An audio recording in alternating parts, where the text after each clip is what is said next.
you, by the way, Mike Lubie? I know you're going through just meticulous negotiations and all kinds of machinations about. And that's a tough one, right? Buying a home and selling a home. Now, did it strike you all of a sudden? Hey, we're going to buy this house because you didn't have your house on the market until like yesterday. And then you had to do a lot of hustling during the Mike Mayo Lunchbox Hour to the point where we weren't sure if you were going to join us or not because we saw you outside. And it is true, when you're on the phone, I'm not sure that it's always a matter, that involves a lot of serious details, but you are like a third base coach when you're on the phone talking to someone. When you walk outside and then you're doing all the gestures and everything, and I swear to God, I thought about stealing second while you were out there. I really did. Could have sworn I saw the sign. The time. Wake up with Defo, joined by Lubie. Welcome to the Defo Show.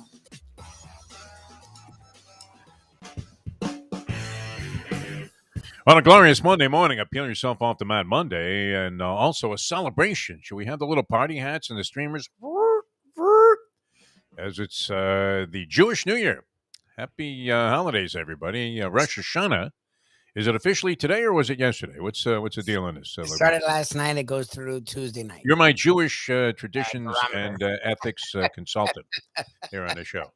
What can we say? Even though I am Jewish, and I understand Rosh Hashanah is a celebration, although it's kind of a solemn approach to the New Year, isn't it? I mean, you're sitting there in shul. This isn't the one where you blow the shofar, is it? It is. Which always sounds a little bit on the obscene side. As soon as somebody says, hey, did they blow the shofar? I'm like, no, he was in the car the whole time. I love that thing. Who was the guy? Was it David Tua? Not Tua Tagovailoa, but David Tua. Remember the boxer, the heavyweight boxer, David Tua? Yeah. I remember he came into this wasn't much of a fight. He was fighting Lennox Lewis in Las Vegas. I was there. Another one of those bogus free trips to Las Vegas to do a boxing radio row for a match that really wasn't going to stimulate a whole ton of interest. I mean, it wasn't like some of those Roy Jones fights against Tarver and, Glenn Johnson later on. And all of those Julio Cesar Chavez fights that we had freebie Vegas trips for.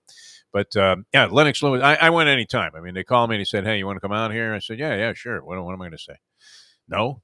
They give you 2 free rooms, 2 airfares. It was absolutely fantastic for like as many days as you wanted. Yeah, I think I'll come about 10 days before the fight. I really want to get a lot of research, a grasp of what's going to happen in the ring there. So I want to go to the gyms and everything. Fine, no problem. You just sign off on this stuff. Yeah, you could bring your girlfriend. I mean, I showed up with I don't know, maybe a half a dozen different women over the course of the several years I was doing this. And, of course, they knew the scam. And, I would introduce, this is my producer. Oh, no, I don't know much about her. I don't even know her last name. We just met. But I flew her out here on your dime. Be great. Anyway, David Tua comes into the ring, and he literally had one of those, he was Samoan descent. And they have something similar to the chauffeur, do they not? They blow... into a little horn, like I think it's a shell. Conch shell, yeah, that was it. It was a conch shell. Yeah, really the same kind of a noise. It sounds very similar to a shofar. And he literally was like playing "You've Lost That Loving Feeling" into a conch shell before the fight, and I'm thinking this guy's going to get knocked out, man. He may as well just eat that shell. And he didn't put up much of a fight. Artua though did well, and anyway, the whole thing you could really. Sort of, I haven't wrapped my arms around exactly how to approach this Rosh Hashanah thing. Now, you're going to shul, and that's going to cost you a deuce, you're telling me? A deuce. You're not a member of a temple now, or is that like the member discount? No, everyone, there's no discount. I mean, I don't think there's any discount. How do you view this? As a contribution to the religious good? I mean, or just 2 sticks out the window? 2 sticks out the window, honestly. I mean, I'm religious in my own ways. You get to pick a team or anything, like in case you could, win your money back? No, nothing. There's no action on this. No action. I don't know about the resale value. I didn't try to scalp them. I think Rabbi Philip Book at the Belmore Jewish Center was also taking. He was making Book. Book was an appropriate name for this guy. I'm pretty sure he was taking action on the World Series that one year. I don't know if he was betting horses or whatever, but, there has been an inclination. You've had any number of degenerate rabbis. Have you ever run across one? Did I ever point out to you the degenerate rabbi at the racetrack? He used to be out Gulfstream. No, see, you didn't accompany me out there. Not We would often. see the degenerate rabbi from time to time picking cigarette butts out of the ashtrays in the morning. Anyway, all right. So, what's the deal? No fasting, right? It's a feast, is it not, Essentially, Mike Lubie? What's the deal on this in terms of food? How are we approaching we this? usually eat after. We usually eat like a late lunch after services today and tomorrow. Yeah, And next it's a week's 2 day thing. Today and tomorrow. most Jews will, if they do celebrate it at all, they'll go one day. They'll usually go today. My family is a little bit more pious, and so we'll go Yeah. 2 days. We'll go today and tomorrow. In my youth, I used to go to a lot of these services. I would say, I might have been in a temple at some point in time in the remainder of my life, but since the week after my bar mitzvah, I have not been to shul. Jeez. Is that It is what it blasphemous? is. Is that sacrilegious? Is that somehow, something I should be ashamed of? I don't know. I was never a very religious person, although I do believe in some of the principles. Obviously, being good to other people is something that if you learn it in church, you learn it in temple, wherever you learn it on the streets of Brooklyn, that's what you want to be, right? So, there's certain things in there that I think are of value. Well, have a good time there, Louie. Do you think about the money? No, you don't think about the money, do you? Oh, I know. I'm thinking about the money with What if you everything. find out the guy next to you paid like only $100 for his seat? Are you upset about Yes. that? It's kind of like being on Spirit Airlines. Yeah. Exactly. You paid 129 for these. I paid $8. What are you talking about? What the hell? Yeah. All right. Well, anyway, Happy New Year to everybody. Happy It's New like Year, Rosh Hashanah it's like Tova. 5873 or something like that. Did we establish what year it is? 5783, I think. I'll look it up again, but I looked 4 times 5783. for mail. Yeah, Might want to play those numbers on the pick 4 they have. go for it. All right. So let me write that down. You're right. 5757, of course, my numbers. 5783. All right, I'm going to play that on a couple of tickets today. See if I can cash somewhere on a state lottery. All right. Speaking of the state, wow, Ian, looks like it's going to dodge South Florida. That's where we are. Yeah, And Broward County here, which is just north of Dade County, Miami, Fort Lauderdale area. For you guys watching around the country, not familiar with the turf here. And you have this hurricane, which is picking up steam, man. It's going from like a tropical storm immediately to a Category 4 hurricane once it clears over the west coast. did they really say that? Yeah, it's going to hit like Category 4 status, and landfall is going to be slightly lessened by the time it makes landfall, which is now being predicted somewhere between Tampa. It's going to loop into the Gulf. A lot of these hurricanes, you always root for the cone of death. See, now this is a weird thing because you're not wishing this on anyone. But when you're following the cone of death, which is, the sphere that they have, that they're anticipating that these are the possibilities for a land strike. And usually it has a bullseye right on my ass whenever they have the little tracking thing and the little whirling thing. And it's going straight up my ass. It really is. You're like, wow, what is the point of going anywhere? Now, people trying to outrun hurricanes, and that isn't usually, a very fortunate thing to do because, the one time I did, it actually was worse where I went to than it was here. I left South Florida and I figured, okay, I'm safe in Orlando. And of course, at the last second, twists and turns and diversions and all of this deviations from whatever the European and the U.S. model were. And then it rolled right over Orlando and just about blew out the entire city. It was unbelievable. And I'm in there just shaking like a leaf. That was my favorite. You went to Orlando and I followed you. Orlando, what's the safest place you could be in Florida? The middle of the fucking Where are state. you going? It's like, we're fine here. Treacherous, Like, what treacherous the night hell? and day. My God, everything was going wrong. Haywire, man. Talk about helter skelter. Well, that's why you don't run it because, that's why it's like when people are on the highway and they stop in the storm. It's like, you understand, it doesn't move that fast. Yeah. You gotta just drive through.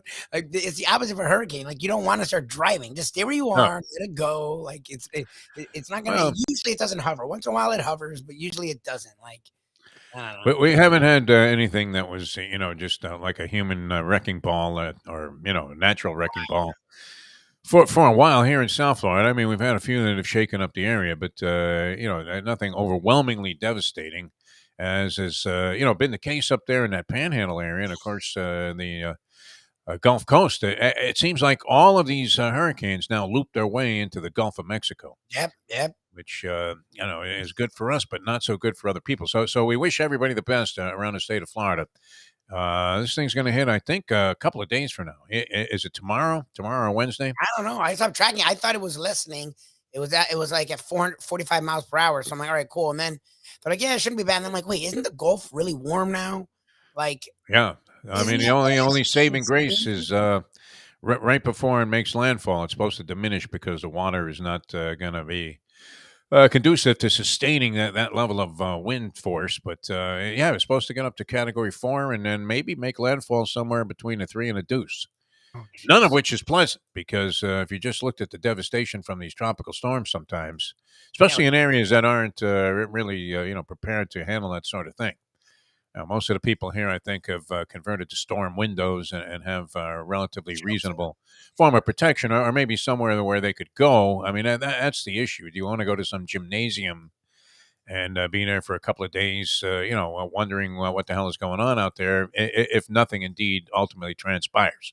But Yeah. I'm pretty sure that we're out of the whole sphere of influence and cone of death of this particular Ian that is going to hit probably somewhere between Tampa and Pensacola, somewhere Yeah. over the next couple of days. So good luck to all of the people there in dealing with that, and be safe and be prepared. Naturally, everything is cleaned out here in the stores Yeah. and has been. Yeah. My dad calls me. Let's God say, forbid you should need like a bottle of water or a piece of plywood or even a gallon of gasoline right now. People cleaned out everything. Your dad said it was insane. Well, calls you go me to Costco. He Saturday. didn't go to Calls Costco on Costco. Sunday, did He he? calls me Saturday because Costco's where they get their gas. It's usually cheaper. If you play it right, you don't have to wait too long. But he calls me Saturday, and we're dealing with house stuff. I don't know what we're doing. Yeah. And he's like, "Do you have gas?" I'm like, "Do I have gas? What do you need?" I'm like, "I'm not going anywhere right now, Dad." I'm like, "I'm in the middle of some stuff. If you need me to get you, I love you.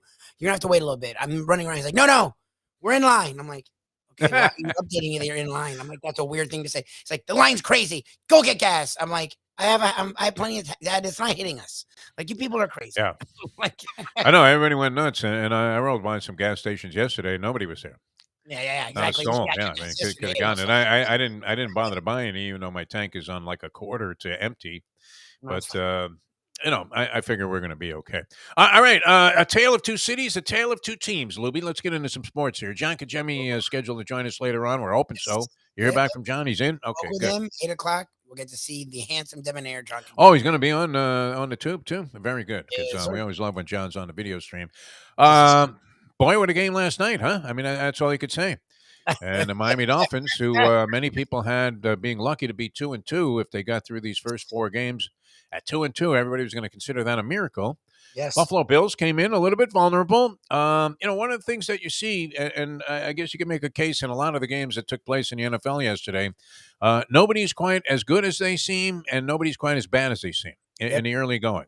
Yep. And many people have been talking about this for the last couple of years, especially since the cut down, not only in the number of preseason games, but also the approach, I think, has changed dramatically. Yeah. Because I don't know that teams just ever thought about not playing a starter for a single minute during the preseason before. We are seeing where many teams that look like, at least on paper, that they should be really, really hot on one side of the ball or the other. I guess the defensive side of things really hasn't suffered any from the lack of practice, but the offenses certainly have been out of whack and inconsistent in the early going this season with a lot of teams. We thought, I mean, the Buffalo looked like a juggernaut. They looked every bit the part. In fact, in yesterday's game, if you just looked at the stats, that's one of those games. Yeah. If you had the statistics, it's a blowout. Buffalo had the ball twice as long, Yep. over 40 minutes of possession time. They gained, I believe, more than twice as many yards Yep. in the ball game. They looked like statistically they dominated this game. And yet the Miami Dolphins took a lead in the fourth quarter after trailing much of the game. They were down 7-0. They managed to get it back on a turnover by Josh Allen deep in Buffalo territory. And the Dolphins converted that for a touchdown. So it's 7-7. They go down 14-7. And they managed to come back and take a 21-17 lead. About 10 minutes to go into the ball game. Still plenty of time for them to lose this one. And then Buffalo goes on like a 28-minute drive. I mean, they had the ball the entire second half on this drive. They did. It was like 100 plays, 28 minutes, and they just methodically knocked the ball down the field until they got towards the goal line. And this is not the first time the Dolphins defense has come up with an important goal line stand. Yeah, did it versus- in a game where it ultimately made the difference in the contest. They did have a nervous moment after the butt punt where they had to hang on. I actually thought, okay, once they held Buffalo, this game was over. It should have All they been. had to do was kick it out of the end zone there. Yeah. If they went 3 and out, which it was a pretty nasty 3 and out under those circumstances. Not exactly what you were looking for. I mean, one of the things you're looking for in a franchise quarterback is a guy that can generate a first down or two in that spot if necessary. Right, close out the game, and they weren't able to do that. So now they're kicking the ball back to Buffalo. And did they not also leave Buffalo with a timeout in that game? They did everything right. It's so funny because up until that point, And they threw the ball on 3rd down, right? they did everything possible to win the game. They played really well. They were outplayed statistically, but they made every big play in that game more than Buffalo. And they found a way to hold Buffalo, the best offense in football. You can say how they were injured on defense. They weren't on offense. They had their whole offense. And they held them to a goal line stand to win the game. It was amazing. And then the last minute 45, they said, okay, we're going to put Joe Philbin in that coach and see if we can do everything we can to lose. It was Mike McDaniel, who Tyreek Hill talks about the wheelbarrow he needs. He didn't even need a Dixie cup. It was pathetic. The play calling there literally did everything he could to give. I get you're in your own end zone, but who gives a shit? Who cares? Remember, we talked about it. You can't play like it's house money and then forget that you're playing like it's house money. Like once you got there, you have Tyreek Hill and Jalen Waddle. There's no way they're not getting a first round. There's no way. Yeah. You get the ball. Don't do the screen like they did last year to Waddle. I get that. But there's no reason why you can't do a quick slant, get the ball in their hands, get 5 yards, quick slant, get the ball in their hands, get 5 yards, then run on 3rd down. I don't even care if you get a first down. The funny thing is, you said it, they didn't need a first down. Make Buffalo use their last time out and make sure the clock runs. Yeah. They didn't do either. Well, I mean, so that would have dictated running the football on a couple of plays to try and get the clock. And you hope the guy gets a little bit of a surge and maybe gets 5 or 6 yards out of there so you're not punting from your own, the back line of your own end zone. But, no, that was, I mean, we're seeing this in a lot of games, aren't we? And you don't want to see this from Mike McDaniel. I'm not sure, throwing the ball on 3rd down once you already ran for no yardage on the first couple of plays, that loomed as a large mistake. But, you did want to try and make a first down in that spot. Unfortunately, whatever they called it was garbage. Yeah. And they ended up, and I was amazed because, the one thing that could ruin you there, I turned away from the game for a while and I came back just to make sure, that the Dolphins close this thing out. And then I see it's 21-19. Yes. And there's still time left in the game. Yes. And now all Buffalo needs is a field goal to win the ball game. So all of that good work you did goes right out the window. Yes. After the stupidity of, unfortunately, having the guy kick the ball off his own blocker's rear end. And now that's being labeled. I think Mark Sanchez was the happiest guy in the world when that happened. Because he does not have the most recent play that involved one of his teammates' assholes. That nearly cost him. Well, it did cost Sanchez that game in the Jets, but it fortunately for the Dolphins worked out in their favor. And wasn't Ken Dorsey, who is now of course, he was a former UM quarterback, but wasn't Ken Dorsey the most mild-mannered guy that you ever ran across? I don't know. You probably were not old enough to remember his era there with the Canes. Oh, okay. So yeah, but I was up there. I wasn't down here, so I didn't deal with him like you dealt with him. But I definitely knew that team. Like an improbable star quarterback at the University of Miami. All these other guys had this swagger to them, and they were hulking Testaverde types, and of course Jim Kelly.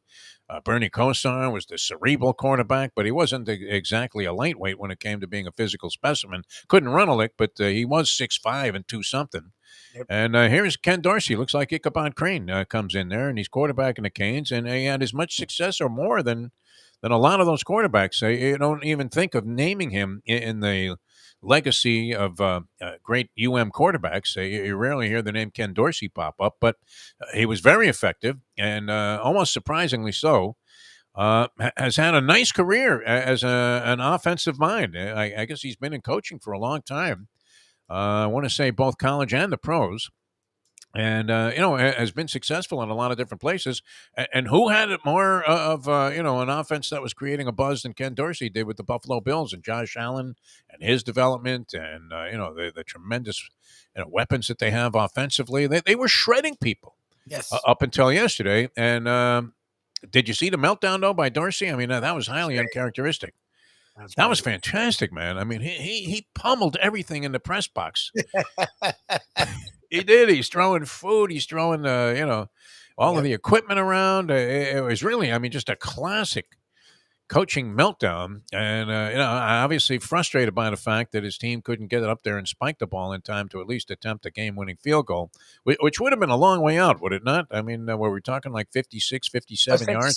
Yeah, they did a really good job in a minute and 20, but it still would have been a 50-something yarder. And the kid had already missed like a 30 to, it was it wasn't a long kick, the one that he booted. He wasn't even close. Yeah. So, I mean, I don't know why he got that. It was like, dude, you were given this game. Like, you shouldn't have been there. Be happy that, it was weird, his reaction at that point. It was like, I guess he assumed that they would just win because the Dolphins had thrown everything away. Well, I mean, if you look at what he did, everything he would want out of an offense was accomplished, except that they lost the ball game and essentially had an offense that generated 17 points. Now, I mean, they turned the ball over, in an unfortunate position earlier in the game also. But, no, that was, yet everybody thought maybe, this was the time, right? I mean, the Bills had to come back to the pack a little bit, and the Dolphins had to play exceptionally well. I don't know that they played exceptionally well, but they played well enough, like you said, in the key spots and the big moments. They were making all of the pressure plays, including that great throw. What was that? 3rd and 22. 3rd and 22 to Waddle. They made like a 60-yarder or a 50. It was a perfect throw. I mean, for all of the people that wanted to criticize style points on the two bombs that Tua completed last week to Tyreek Hill, this was right on the money and in between the two guys in the zone, shredded them. I mean, just split them like he was making a spare in bowling, and boom, right down the middle for a huge gain and a turnaround point. A big turning point in the game. So that was exceptional. All right. So all of that was good. Maybe the Bills, maybe they're not as good as we think. I would imagine, they bounce back, but, maybe the Dolphins aren't as fragile as we think also, as they found 3 different ways now to win their 3 games. Look, what I took from that game is, and the people who complain aren't wrong with the Bills. At one point, I think they were missing 6. They're missing 5 starters and then the backup on defense. Okay, so I mean, and this is the best defense in football, so that's a lot. And the Dolphins didn't take enough advantage of it. They only had 200-something yards, so that's still pretty impressive to be missing that much on defense and still hold a pretty good offense to 21 points. Okay, so there's that. On top of that, they were the heat was bad. Like it worked out perfect for the Dolphins. That one might have been the hottest day. That yesterday was ridiculous. It was steaming, man. It was a bloodbath out there because. I did my walk of life, and even the day before, I tried to play some tennis in the daytime, which I don't do much anymore. And I was seeing spots after a while. No matter how well conditioned you are, like we were talking about, the Patriots could come to town 2 years before their opening day kickoff and still not be acclimated to the weather. There's no way to get accustomed to this. No way. And I had flashbacks because they're like, the field. I'm like, the field. Do you see the stands? I'm like, if you sit in the stands there, it's just as bad. We've done it. Oh, no, you can't sit there on the sun side. And it is true. The Buffalo Bills bench is baking in the sun like the fans are on that side of the field, while the Dolphins are sitting, in the cool confines. They may as well be in Club Live. Yeah. Do they still have that there? Is that still part of the scenario? Club Live, yeah. Okay. All right, and then there were the Hurricanes. Wow. Oh, my God. There's a lot to be said about that. John Congemi is going to be with us in the 8 o'clock hour. I'm sure we'll explore that more deeply. But and I had to text Tony Segreto. I said, Tony, I mean, and Mayo's always making fun of Tony, saying he sees everything through rose-colored glasses, which, he took a bunch of positive stuff away from that Texas A&M loss. And Jim Sarney pointed this out. Is Jimbo Fisher the luckiest SOB that you've ever seen? Yeah, because they're going to give credit for this last win, and they didn't play well. They again look like ass. They just pulled one out. There were a series of miracle breaks that Texas A&M caught in that game, which, by all rights, they lose that ball game, and somehow Jimbo comes up with a victory. But I didn't see anything so positive. And now, wow, we have a benching of a guy that a lot of people thought was a pretty good stroke for Heisman Trophy at 40-1. Had him going as a top 10 pick. Like even Ken and I were like, what? Like Van Dyke has potential, but okay. I didn't get that. He was that horrible. Yeah, I didn't see much of the first half of that game. I tuned in late, but I was fascinated because Middle Tennessee State did everything in their power to try and give the Canes a chance, even down 3 touchdowns, to get back into this game. Yes. And they couldn't do it. Nope. I mean, including when they're knocking on the door there, and and then they leave Middle Tennessee State on the 1 yard line, and on the first play from scrimmage, the guy throws a 99-yard pass I heard you for a and touchdown to open up a 3-touchdown lead. Jesus. And you're asking yourself, I know, here are the Canes, right? Then they have a chance to strike and close within 1 touchdown. Yes, and then you're thinking, this is a typical game where the team that's supposed to clobber the other team at home and is ranked in the top 25. I guess they were at number 25. Middle Tennessee State had a record, I believe. It was either 0-21. I saw 2 different numbers on this. 0-24. 0-21 or 0-24. And the 24 was the one I saw first. 0-24. Against ranked teams Yes. all time. They'd never beaten a team that was ranked. Now, okay, they're borderline here, ranked number 25, but nonetheless, they have never won in that spot. No. On the road, are they also getting a payday from the UM for coming in there? Because they're certainly FCS. didn't do anything to generate fans. They're borderline FCS. Who was it that told me? Oh, Segreno. Always looking through rose-colored glasses. We love Tony. He'll be on with us on Wednesday. But I said, Tony, this crowd is an embarrassment. It really is. For a program that was supposed to be generating all of this heat and buzz around town, and, people are taking away positive things like Tony was from this Texas A&M game. Nobody came to this ballgame. Tony said, well, they're preparing for a hurricane. I don't know. What? How much does that diminish the crowd? Stop them versus the Dolphins. The Dolphins were packed. Are you kidding me? It was hotter Sunday. No. Right. And I guess there was a lot of Bills fans. So without the Bills fans, it would have still been packed. The Dolphins. Bills fans were all over town. Did you see this? They were. Yeah, I know. They were. It looked like a MAGA rally. It was scary. I think they took over like Fort Lauderdale Beach. They were hanging from the rafters there. What looked like the elbow room. I saw a shot of the Bills Nation or whatever they are. And wow, I mean, it was frightening. Yeah, it really was. I didn't realize they had that many. They don't have that many fans in Buffalo. What are we talking about here? Everybody from Buffalo would want to come down here, though. But in September, it's really probably the only time of the year that you can tolerate being in Buffalo. Probably not. It still sucks, I guess. Anyway, nobody's there. You're losing to Middle Tennessee State. It's a disgrace, and a lot of people are looking at Mario Cristobal now and saying, "So what the hell was the big deal?" Which we're on that. I don't know that Mario Cristobal at Oregon distinguished himself as a head coach. I'm not saying it's because they lost to Middle Tennessee State. This would have been my thought when everybody was talking about the fact that that you would have thought they hired Nick Saban. That was my problem. Yeah, Cristobal did a good job at Oregon. Cristobal recruited at Oregon in a way. Yeah, he was fine, but never did. But he never won the big game. Like he won that game versus Ohio State last year, so it made you think, "Oh shoot!" They were in the playoffs until the last 2 weeks of the season. And I'm happy they hired him. I like Mario Cristobal. He seems like a great guy, and maybe the right guy to lead the program. He has heritage there with the Canes. Played there, a lot of good things going for him. But this was a disgrace to lose this game. The problem is his on-field coaching. He's a great look. They ended up with they went from like the 60s in like 2 months to a top 15 class last year. Yeah. Right now, they have a top 10 class. He's a great recruiter, but his on-field coaching has left a lot to be desired, and eventually that catches up with your recruiting. And that's my problem. That's my thing when the Canes fans are losing, and I'm like, I'm not going to hate because I didn't think you had a chance to get the guy. I didn't think he'd come home. So I'm not going to hate now that you got him. It seemed like an upgrade from Manny Diaz. I mean, that's for sure. Yeah. No, it was the best guy they could have gotten. Like, it was the dream candidate that they got. So I'm not hating on that. But it wasn't getting – they acted like they got Kirby Smart, Saban, Dabo, and Urban Meyer wrapped into one. And it was like he won one Rose Bowl, and then he was underwhelming. They always – like last year, literally, I don't care if he's looking at the Canes or not. They should have been in the playoffs last year. They lost the last 2 games, both to Utah by like 40. Like, I don't care where you're going. Finish strong there. Show that you can do it. He didn't. Yeah. He didn't. And that happened. I mean, maybe it's too soon to tell. Many people were commenting that, okay, he's got these leftover players from Manny Diaz. His recruiting acumen and capabilities hasn't really kicked in yet, and that hasn't manifested itself on the field. But if you thought there was something good that came out of the Texas A&M game, what I thought was that the Hurricanes were incapable of taking advantage of a situation that was more than favorable for them to go in there and win that game. And this was never the case. I mean, the Canes were very opportunistic, especially as they were building their legacy under Schnellenberger. And rarely would they let something like this go. Even when playing badly, that they would manufacture a way to win a game, like the Dolphins have done. Actually, all 3 weeks, they've manufactured a way to win ball games.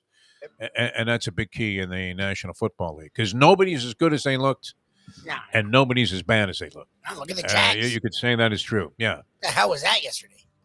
Jags. Well, Herbert, was questionable. I know he took a shot of something to get out there and play. Maybe it inhibited him. He completed about 50% of his passes. I don't know that he had a great ball game. Obviously, he didn't, because they got trounced. 38-10 by the Jaguars. Yes.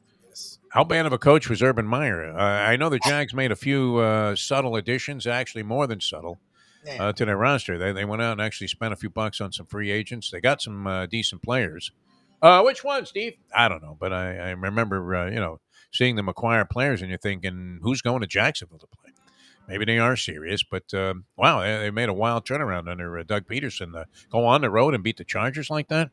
So the Chargers not as good as people thought, and obviously the Jags not as bad as people thought. You could say that, Cincinnati, were they as bad as the 0-2?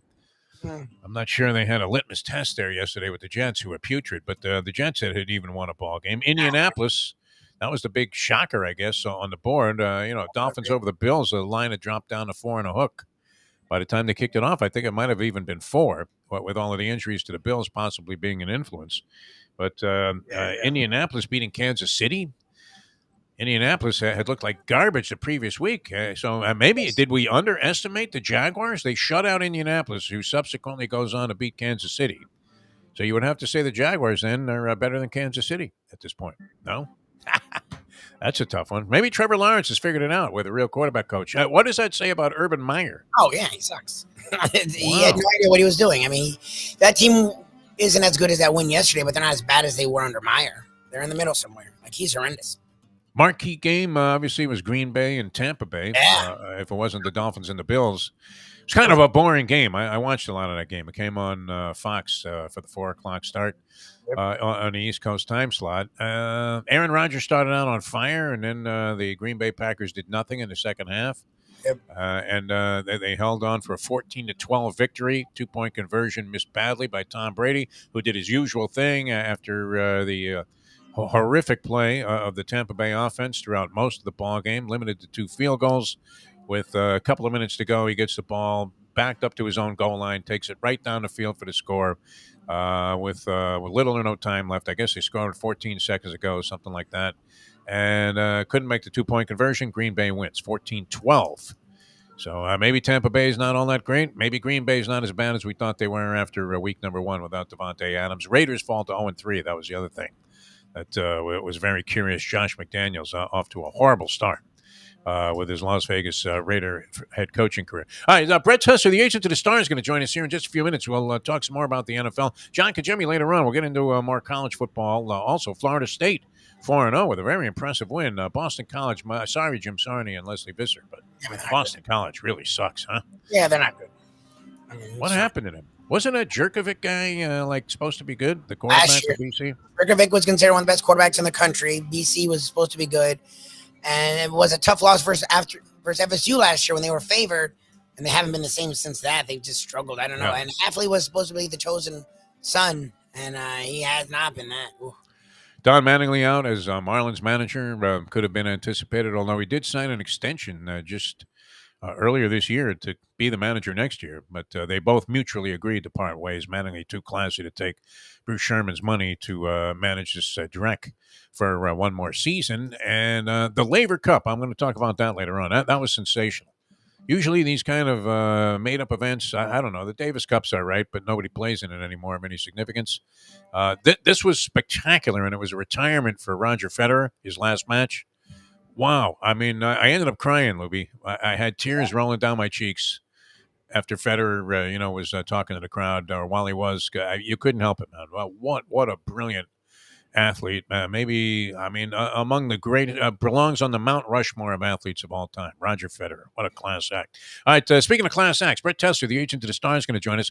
Hialeah Park, they're crushing it at Hialeah Park. Not only are the people of Hialeah Park crushing it in the way they operate the place, but people, the patrons that are coming in there, they're walking out of there with like life-changing scores. It's absolutely amazing. Now, that's not to say that's going to happen to everybody the minute you walk in the door, but the minute you walk in the door, get that player's card, and that's going to entitle you to all kinds of rewards. I mean, it's a benefits program that is extraordinary at Hialeah Park, and they really want to take care of the people that come in there. They're very, I can attest to this. I mean, they couldn't be any more loyal or more faithful to the people that patronize them, as they've been backing me and my enterprises and efforts here in the media forever, and unwavering in that commitment. They really are something else. Hialeah Park, just a beautiful set of people running the show there. By the way, the Breneys on the DQ won a big race with Mind Control, their horse, Red Oak Stable, over the weekend. Huge card on Saturday at Philadelphia Park with the Pennsylvania Derby. A little sketchy on the DQ, but nonetheless, congratulations are in order. That's always very exciting. And it was a big money, high stakes race. Mind Control coming back and winning that. So congratulations in order there. But they have like that kind of good luck charm going at Hialeah Park, and you can feel it, you can experience it, whether you're in the champion simulcasting room, the poker room, all the Vegas style games that you can play in the casino. Great food and drink all over the place. A terrific vibe. Open till 3 a.m. on the holidays. Does that include Jewish holidays? Lubie? No, on the weekends, they're open, usually holidays till 5 a.m., but 3 a.m. during the week, 5 a.m. on the weekends, Friday and Saturday. A lot of special events. Check out the calendar of events, always available at HialeahPark.com. Become a Facebook friend of Hialeah Park. It's a wonderful place to go, a great entertainment destination. Beautiful Hialeah Park. All right, Happy New Year, everybody. We're going to celebrate with a fellow member of the tribe there, Brett Tessler, the Agent of the Stars. Going to join us here on, is it New Year's Day, actually? Is that what we call it, or do we just call it Rosh Hashanah, Lou? What do we do? What's the proper protocol on Rosh that? Hashanah. I mean, I knew that's an American. All right, that's a U.S. trumped up thing there to sell Hallmark cards. All right, back with more in a moment. Now that The time. It's 7:38. Folks, Tony Segreto here. Let me ask you a question. What do you look for when you go out to eat? Good food, obviously, friendly atmosphere, not too loud, but good energy, reasonable prices, and a place where you feel comfortable. All those ingredients, no pun meant there, are hard to find unless you're talking about the Texas Roadhouse. You see, they encompass all of those attributes. Really, really good food, amazing atmosphere, good for a family, good for a date, or just a night out for yourself, and prices that will make you extremely happy. Their ribs unmatched, steaks hand-cut every day. Everything, and I mean everything, is made on site, including their incredible bread. It's the one day, folks, that you can forget about low-carb diets. Trust me when I tell you, Texas Roadhouse, your restaurant, your destination when you say, where should we go and eat tonight? From the newly renovated sports bar to the beautiful bayside views captured at the Tiki Bar, Jimmy Johnson's Big Chill has it all. Located at mile marker 104, the Big Chill also offers waterfront dining while experiencing breathtaking sunset views of the Florida Keys. It's simply the hottest spot in the Keys to cool off. That's Jimmy Johnson's Big Chill at mile marker 104 in Key Largo. For more information, call today at 305-453-9066.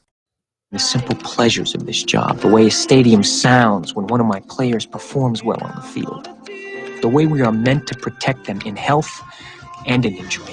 Less, more attention, caring for them, caring for ourselves in the games too. The Agent to the Stars, the one and only Brett Tessler.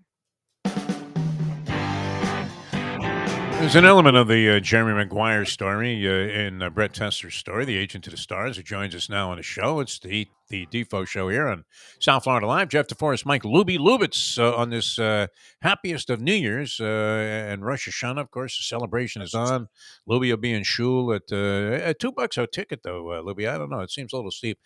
Joining us right now, Brett Tessler, the Agent to the Stars, who, of course, has a keen eye on all things concerning the National Football League and life in general. Brett, how are you, my friend? You guys have been enjoying this great weekend of football.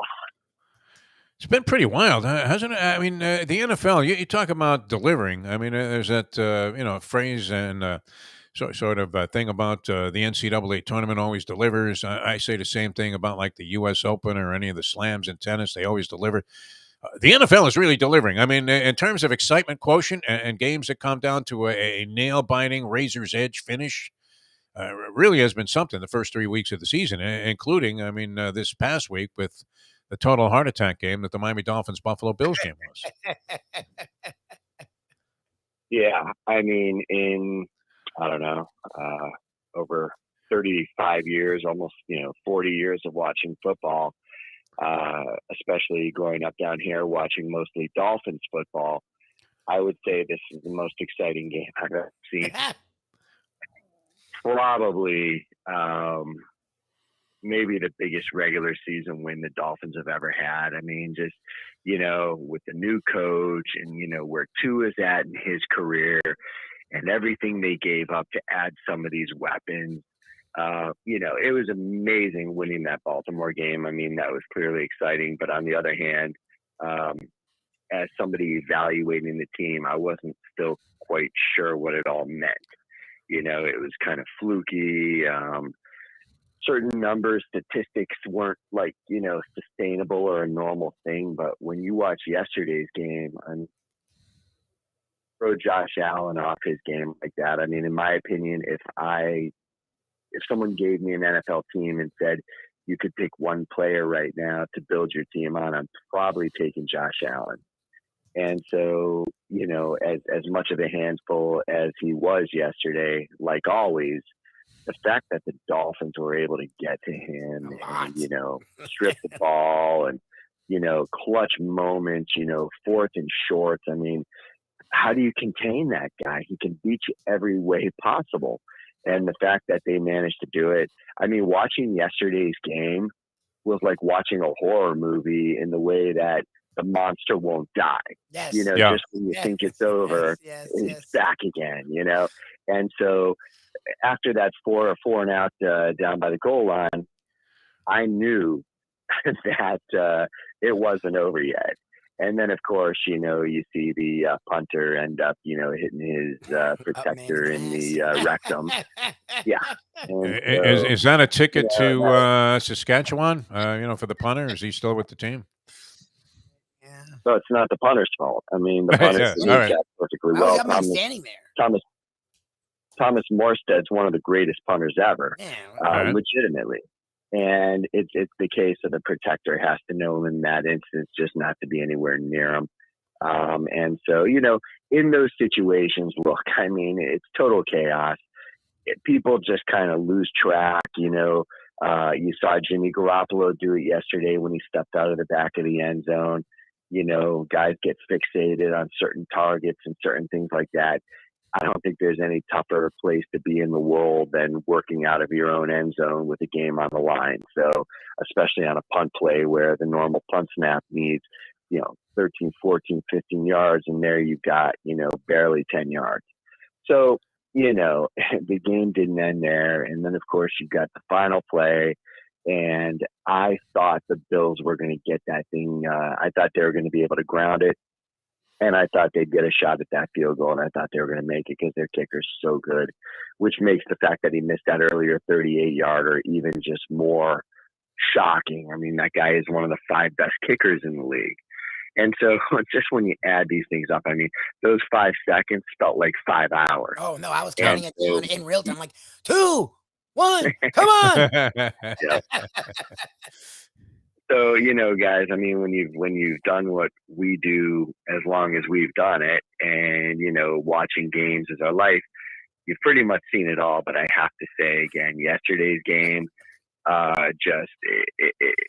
it simply just does not get more stressful watching it. And it was amazing. And if I can say, I always try to be objective on these things. Like last week, when Tua threw for 1,000,000 yards and, 1,000 touchdowns, I didn't quite, I mean, yeah, it was statistically an amazing game, but there were some other things that, I wasn't quite sold on. I mean, much of those yardage and 2 of those touchdowns were on plays that you would expect any NFL quarterback to be able to make with as wide open as those guys were. Believe it or not, I thought some of the things he did yesterday were even more impressive because now, things are clicking in time. A lot of those clutch passes he made were quarterbacks that not any quarterback could make. And, you could really see the timing between him and his receivers. Again, just, hitting these guys in stride now. These are the things where if that continues to develop as this season progresses, you've beaten the Ravens and you've beaten the Bills. who knows what can happen. Well, and look, and I'm not to be the negative guy throwing the wrench into everything, because this team, I think the sky's the limit. I mean, this was just supposed to be get to 2-2. They still are just figuring things out. Meg McDaniel, I mean, is still figuring things out. And the fact that they're here now, it's totally impressive. I am curious about the whole Tua injury thing, because the team was quick before this report from Adam Schefter and Charles Robinson. The team came out and said, look, it was his back. Look, it was his back. They weren't stupid. They were quick to say, look, it was his back. But that's a load of garbage. Like, anyone who watched that game saw nothing happened to his back. His head hit the turf. He couldn't get up. Then he tried to get up, and he was clearly woozy, like it was a boxing, like a fight. Looked like Trevor Burbick. Yeah. And he Tyson fight. Then stopped, then almost fell again, then went to the thing. Like, there's no way he didn't have a mild concussion. And there's really no way to me that he should have been in that game. And I'm happy he was, and he looked fine, and he played fine. And the team covered their ass by trying to do the back thing. But I have to ask you, Tessler, like, there now is an investigation from the Players Association, as there should be. I'm sorry, there should be. What was your take in real time with that whole event, and then even after the game? Yeah, you're watching it. It's scary. You know, I mean, it's funny. It's not funny, but I mean, it's weird to think that as recent as 25 years ago, John Madden would be joking about that, and we would all be watching the game and laughing.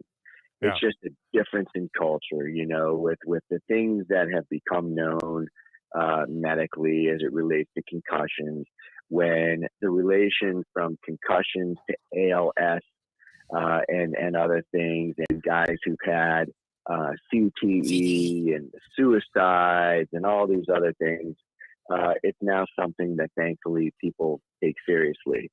And yeah, it was graphic, and it was shocking, and it was jarring to watch. And I hope it was his back. I can't really say anything beyond that because I don't know. It's just a matter of, you know, when you watched it, didn't look like a back to me. Nope. No. I mean, I think we've all messed up our back, and yeah, that can be it can bring you, the pain can bring you to your knees, and you can definitely wince. But the reaction when I, you know, hurt my back is I generally, you know, reach backward toward my back, not up toward my head. So it just appeared naturally. You know, you see the guy, you see his head slam to the turf, you see him get up, you see him kind of, you know, put his hand toward his head. Then you see him, you know, stumble and stagger. So everything about it, to somebody just watching, if you put two and two together, it looked, you know, like a concussive type of a response. But on the other hand, if the Dolphins came right out and said that wasn't the case, and Tua himself came out and said that wasn't the case, who is anybody to doubt it? So, you know, I hope again that it was a back thing, and that his health and his, you know, his long-term future are being considered when at halftime they're making the decision about whether he should or should not come back into the game. It's well, I think you can appreciate this being a boxing fan. I think Steve Let 'em Bleed Smoker would have given it a standing 8 count in that spot there to a Tagovailoa, and wouldn't have bought for a second. Yeah, that his corner was pleading that it was his back, not his head. I think the good thing though, Deef, is that, you know, they got him off the field. You know, it was very fortuitous for the Dolphins that it was coming right into halftime, because Bridgewater came in there, and, you know, you could see it obviously looked different than when Tua's in there. So one thing I can very confidently say is that Tua does not come back into that game, I don't see a scenario where the Dolphins would have won. And so, you know, they brought him in there. They got him off the field. They obviously had an independent person evaluate him. Obviously, they take the players' feedback into account to a degree, as long as he sounds like he knows what planet he's on. And so I'd like to think that there was nothing nefarious going on. I would like to think that they went through the proper protocol, because, again, in today's NFL, it's just too public. I mean, a lot of people were watching this game.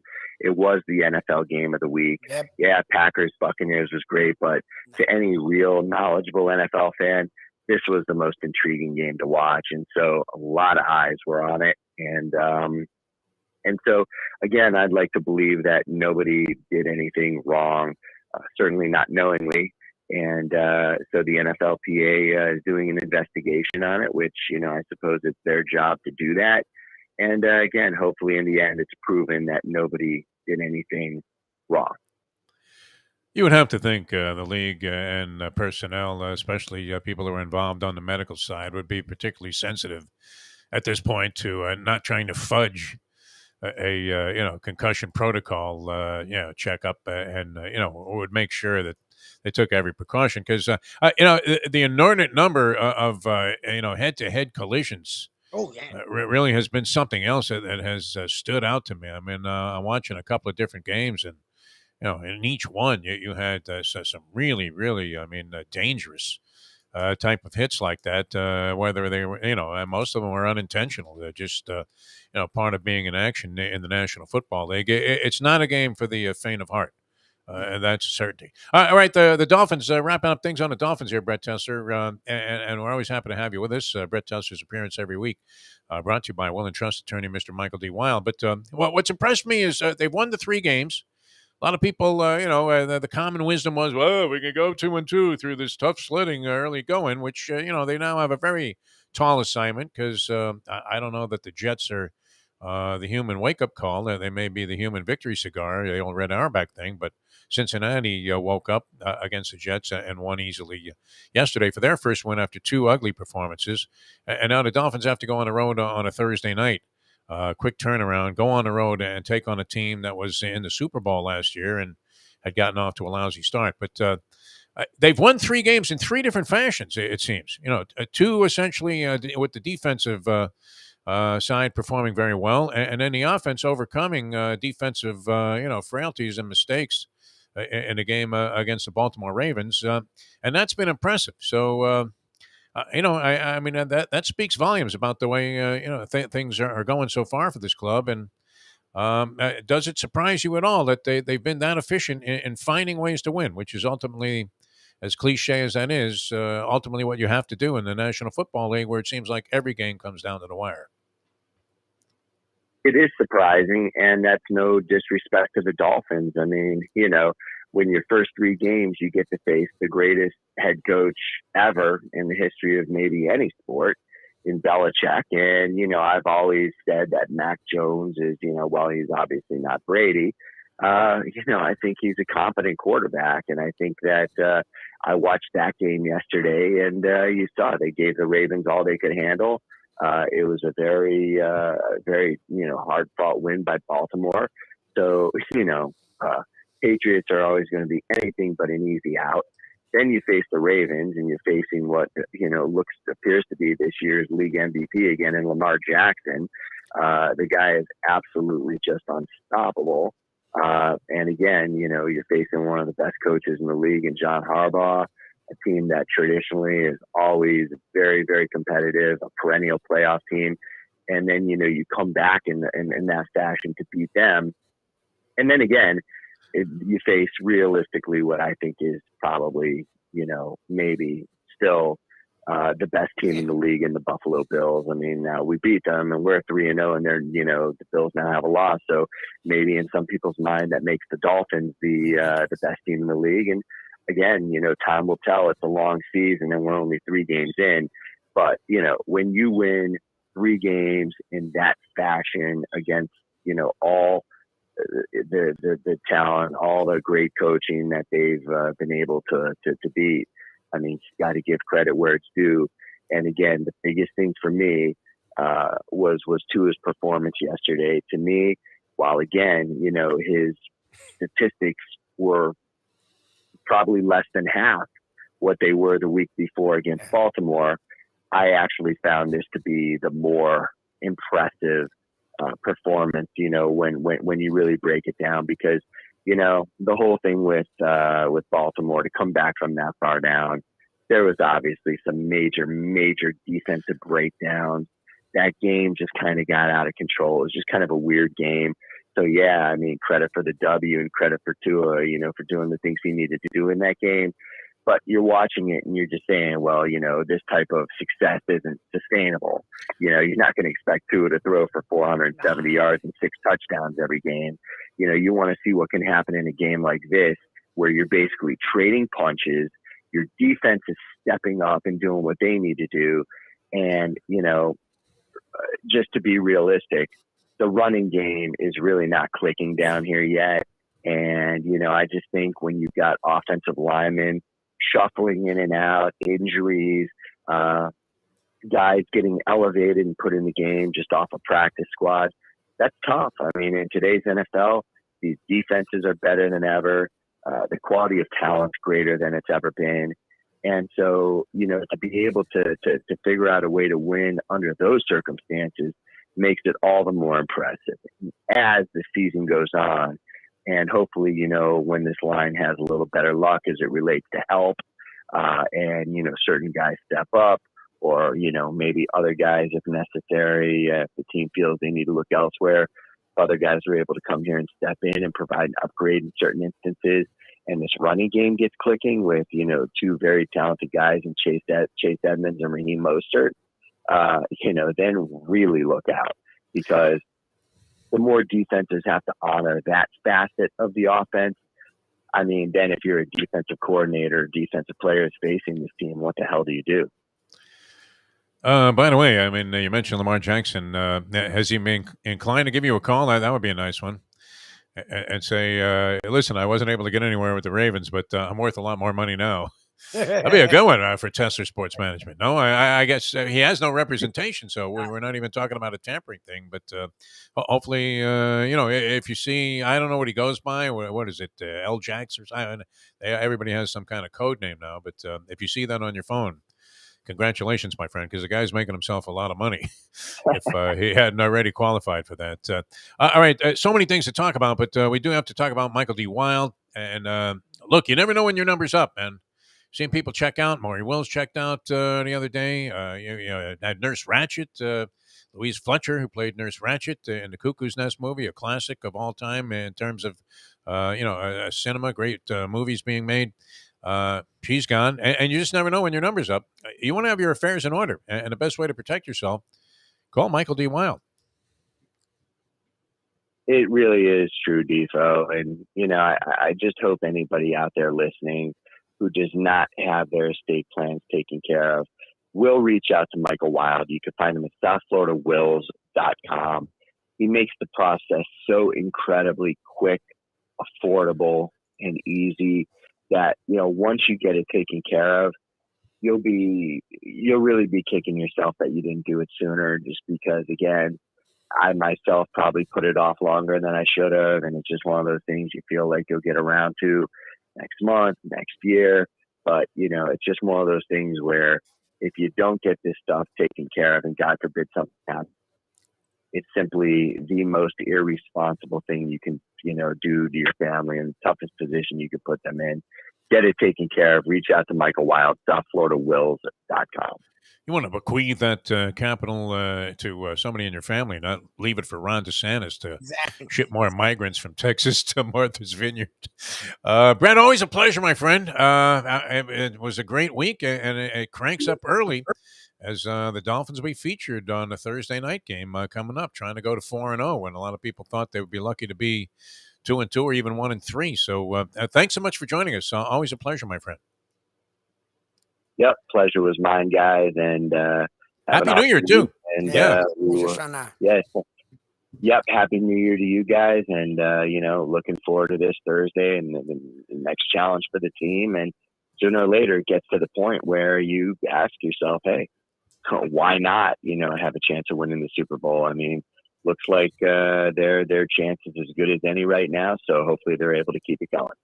I do remember a little bit of a volatile side of your personality when you were on the tennis courts early on before you mastered the game and became the club champion there at the fancy place you're out there in Parkland. But did you ever have a meltdown like Dorsey? What did you think of that? How would you rate that meltdown? Did you catch the video on that? I thought it was cartoonish. I thought it was comical. I thought it was juvenile. I mean, on one hand, I guess I understand this frustration. I guess as a fan of a team, it's good to see that I suppose your coaches care that much. But on the other hand, ultimately, these games never really do come down to a final play. I'm sure there's things they can look at from the 3 hours prior, plenty of things that could have been done differently, better plays that could have been called differently, plays that could have been executed differently. So I never really knew Ken Dorsey to be that spastic of a person. Oh, yeah, he was mild-mannered when he was at the, working with the Canes. He always seemed incredibly docile, but yeah. So it was a good one, man. It was a comical ending to a wild and spectacular game. And again, guys, all I can say is, the fan in me, it just watching yesterday's game just reminds me of why I love football. And it had me on the edge of my seat, like some of those old Browns-Broncos games from the 80s and those playoff games, the drive. This is why football is the greatest sport. And if the first 3 weeks of this season are any indication of the way the rest of it's going to go, we're all very lucky to be a part of it. All right, great stuff. It used to pay me to see those Babalots get cracked like that, against the clay courts, no less. But you did end up mastering the game, so there was far less frustration, I guess, down the road. Brett, always a pleasure, my friend. Thanks so much for being with us. And once again, Happy New Year there, and we'll talk to you again next week. Awesome, guys. Thanks. All right, very good. Tessler used to break like 3 rackets every time we played. Really? Yeah, at the time I was a better player than he was because he had just taken up the game, and he had like, I don't know, some kind. Maybe he was getting them for free from one of these sporting equipment outfits, because he has like 5,000 pairs of sneakers, like that he gets. They're always sending him stuff, and all of his players. But man, he used to smash like a couple of $250 rackets and just crack them, man, like he was Djokovic or something. Unbelievable, like he was Kyrgios. He had a little bit of Nick Kyrgios in him. He did. All right, John Congemi, one of the greats. And John was all over this game yesterday and all over the coverage. And then, of course, no doubt had an acute and very keen trained eye on a college football scene, which we haven't really discussed as much here in the euphoria of this Dolphin. He called it. He put the Canes in that exact look. He said they're more like App State. They just lost to a team that would be in a conference with App State. So this wasn't Tennessee, though. This wasn't Tennessee State. This was Middle Tennessee State. Now, Tennessee is a narrow state, is it not? So if you're Middle Tennessee State, how rinky-dink are you? This is Murfreesboro, Tennessee. I mean, they're in the same blot on the map. They're in the same conference. It's a rest area. They're in FAU and FIU's conference. So whatever you call that, that's the conference area. They should not come into your ballpark off the supposed springboard moral victory, on the road against Texas A&M. A team that has staggered to its victories and lost to Appalachian State, and you can't have this ensuing week. Middle Tennessee State come in here and annihilate you. Dominated them. All right, John Congemi coming up next here on the Defo Show. Jeff DeForest, Mike Lubie Lubitz. We call it John Congemi's Pigskin Playbook now / Dateline Dolphins. So, and we'll get into a lot of that as well as John joins us in just a moment. Now that. The time 8:04. Ponies in Style at Champions, the outstanding simulcasting room at beautiful Hialeah Park. Yes, the grand old lady of thoroughbred racing has never been more vibrant, and you can wager on the races from the top tracks around the country while enjoying a cocktail at the Brass Rail Bar or any of the fine food served throughout the facility. If poker is your game, you're covered in Style. And you can play all your favorite Vegas-style games, including blackjack, craps, and roulette, in Hialeah Park's sizzling hot casino. Get a player's card when you walk through the door for all kinds of generous amenities, including our favorite, free play, when you come out to the ultimate casino and entertainment destination, Hialeah Park. Hey folks, Tony Segreto here. Since day one, Catholic Health Services has been part of Old School. And since we've started letting people know about them, it's changed their lives. You see, Catholic Health Services, while being recognized as one of the top places for stroke rehab in the country, it's also about a group of people who not just excel in what they do, from the doctors to the nurses to the therapist, on and on and on. It's how they do what they do every single day that separates them from the pack. They do it with a passion, unmatched, and the inclusion of family in every step of the process. Trust me when I tell you this. If you want the best, unmatched rehab with a special group of skilled, caring people, there is truly only one place, and that one place is Catholic Health Services. These days, we're all looking for comfort anywhere we can find it. Thank goodness for Landlubbers Raw Bar and Grill in the Plantation location, because they are making sure you are as comfortable as possible. First of all, they're not only open for delivery and pickup. All you have to do is go to landlubbersbarandgrill.com for both pickup and free delivery. Their hours have changed a little bit. Monday through Thursday from 3:30 to 10, and Friday, Saturday, and Sunday from 11:30 to 10. You're going to have the best wings in the world. You're going to have a great burger. You're going to have their amazing soups. Again, Landlubbers, Raw Bar and Grill. It's nice and easy. Just go to landlubbersbarandgrill.com for both your pickup and free delivery. Thank goodness for Landlubbers for making you always feel right at home.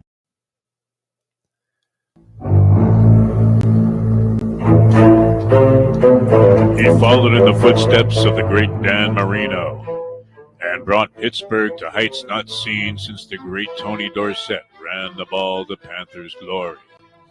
He made the CFL fans forget about Flutie and Theismann and Warren Moon. As a football analyst, he's been compared with D-Row and Madden.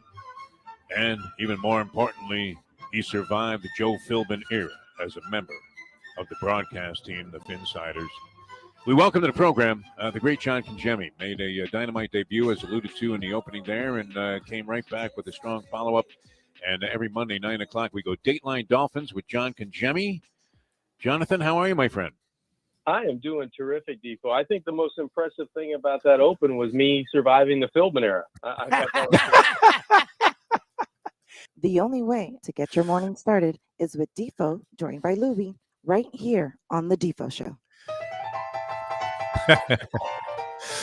It still gets me every time. The survival of the Philbin era really is probably the most impressive thing among all of those accomplishments. Great to have you. I'm resilient. We got very low volume there on John Congemi. How are you, John Congemi? I'm doing fine. Can you hear me? Barely. Your mouth is moving. We can kind of pick you up. I don't know that the mic is exactly in the right spot or something. All right. We'll try and raise the volume somehow. But I can't. okay. All right. If you can hit any button there, John Congemi, that might help. But anyway, how are you? As we're trying to fix the technical aspect of this, you look great, which is all that really matters. Well, when you're talking about this sort of thing, John Congemi joining us here for John Congemi's Pigskin Playbook. Now, are you okay with that? Did we ever establish that? There you go. Whatever you hit, it sounded like it did something. How's that, guys? Can you hear me now? A little better. Little Not better. great, but a little better. Okay. All right. I'm working on it. All right. How are you feeling? I'm feeling great. I'm feeling terrific. There you go. Now you're working. Yesterday was something that Dolphin fans really needed. I think in South Florida really needed. Find a victory against one of the best teams, arguably the best team in the National Football League, and that's the Buffalo Bills. And they were very opportunistic in ways that they didn't outplay the Buffalo Bills, but they made enough plays at critical times to win the game. And that's all you have to do. It doesn't have to be pretty. They always say in golf, there are no pitchers on the scorecard. Well, there weren't many pretty pitchers, but there were enough good pitchers to overcome a really good football team. And they did what they needed to do to win. Well, and John, you touched on it there, and Brett also sort of brought it up where last weekend, yes, the Bills were the better team, but scoring like that versus the Ravens was really cool to see, but they were clicking, right? It's interesting. The really good teams find a way to win even when they're not clicking. And that's been this franchise's problem is, when everything's going well, Brian Flores can get a win, and even Philbin can get a win, and Gase got to the playoffs. It's when they're struggling, when you're playing a tough team where you're not just chucking it all over the field, can you manufacture a victory? And even yesterday, that last minute 45, when I couldn't breathe for 15 minutes, they won the game. Like they won they were hitting, even at the end, Dorsey can be as mad as he wants.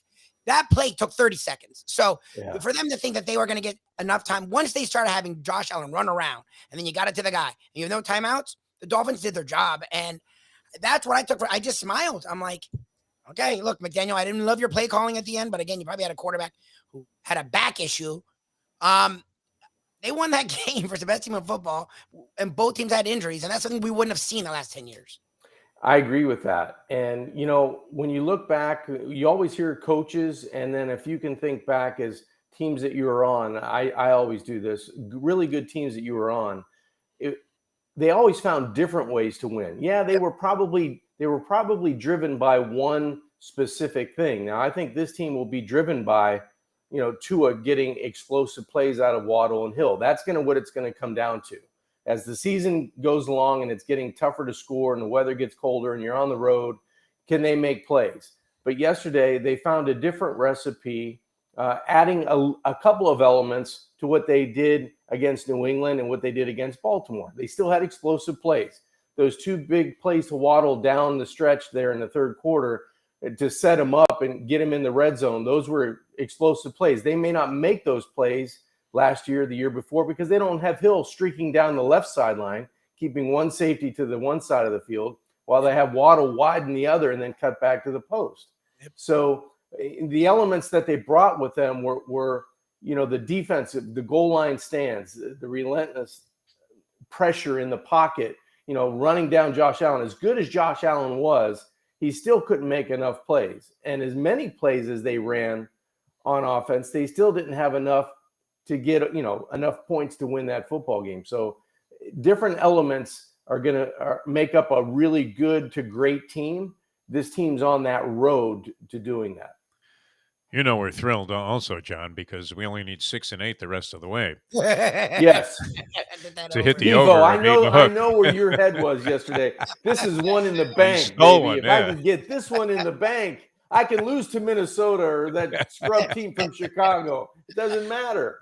Yeah, we stole a couple here so far that looked improbable. Now, the Bills came in a little bit vulnerable, and if ever there was a spot for the Miami Dolphins, we talked about this from a degenerate standpoint, the teams coming out of a Monday night football game, going on the road the ensuing week. I think they have probably, suffered the consequences of A, the short week, B, the travel, and C, whatever exertion they had to put into a Monday night and less time to rest up for the next game. So they caught them, and they had 2 safeties out. I think 4 starters began a game out of commission there for the Buffalo Bills. And, injuries always factor in, which is why I find it so ridiculous that people will look at a schedule before the season and try to pinpoint games as a win or a loss. You just don't know what that team's going to look like. Yeah. We all do it, right? But I had this one as a big L. Beginning of the season, right? I thought they'd make a game of it. I really did. I told the guy, take the points with the Dolphins, even though it went down to like 4. I thought they'd be in this game. I really did. Well, I thought they'd be in this game once I saw the injury report. Yeah, that helped on a lot also. Yeah. Yeah, before that, I still think today, Buffalo's probably the better football team. Look at the stats. If you go start to finish, Buffalo's the better football team. That doesn't matter. What really matters is, are you 3-0 or are you 2-1? And can that win get the Dolphins over the hump? Because every team's going to hit those, potholes. They're going to have some difficulties that you can't foresee right now. I mean, just look at what happened yesterday. Tua goes out for a series and everybody's going, "Oh my God, you really want Teddy? Come on, you're going to get a lot of Teddy." Okay? Teddy. So let's hold on there a little bit. And he's not terrible. He's not terrible, but they don't win the game. Right. They don't win that game if he plays the second half. There's going to be 4 sacks. There's going to be a couple tip passes. It wasn't written in the stars. I don't think the Dolphins win if he plays the second half. And that's not a knock on him. It's just tough coming into a game like that and get that game was played at such a high level and such a high tempo that you're coming cold off the bench. It's going to take you more than a quarter to kind of get lathered up and say, okay, I kind of got the tempo and the pace of this game. Because even though Buffalo had injuries up front defensively, they were humming at Tua. Tua, the ball was out. The ball, Tua didn't light the place on fire. He made enough plays in the passing game to find a win. Josh Allen was spectacular because he was under duress the entire day, and he made people miss. He made throws that were on the run, looked like Bob Cousy, the jump pass. He was like He was just like throwing it out. It was unbelievable. So there were some plays in there that he made. I think that would have overcame some of the stuff had Tua not played in the second half, because I don't know if they'd have been as explosive as get those couple of plays to put him in scoring position. People naturally were, trying to ascribe style points and lack thereof to the bombs that Tua threw to Tyreek Hill last week. One Hill had to kind of wait for as two guys were closing in on him, even though he was 5 yards behind him originally. And the other, he sort of did a little stutter step, even though he was running by himself. And so, the usual detractors were there. This time, when called upon to throw that key bomb to Jalen Waddle down the middle, I mean, that was a thing of beauty by Tua. So we're seeing him. It seems like he's completed more long passes than Ryan Tannehill did in the 7 years that he was here. Yep. And certainly with the frequency and the possibility that, that is something a defense is going to have to watch for. I mean, that's being established, which can only help overall. But it seems like he's already done more of it this year than he did all of last year with Brian Flores. He's been doing a really good job pushing the football down the field. And if you guys notice, it's more in rhythm. He's in shotgun. He's getting back. He's kind of looking off a safety, looking off a defender, and then he's cutting it loose. And he's always in rhythm when he's doing that. He never has to elude pressure, kind of regroup, and then throw the football. Because if he does that, those guys are going to outrun him. They're going to outrun most arms in the National Football League. That's how fast Jalen Waddle is, and especially Tyreek Hill. If he's just humming down the field. I love when Tyreek's running down the field and he just gives you the hand like, hey, I'm 15 yards down the field, but just throw it, because I've already got these guys beat.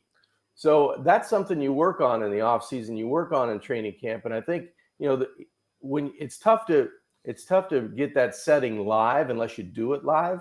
And he's done it now a couple times, and it's gotten better and better and better every deep ball that he's thrown. So, Tua has definitely stepped on the accelerator from where he was at this point last year to where he is now.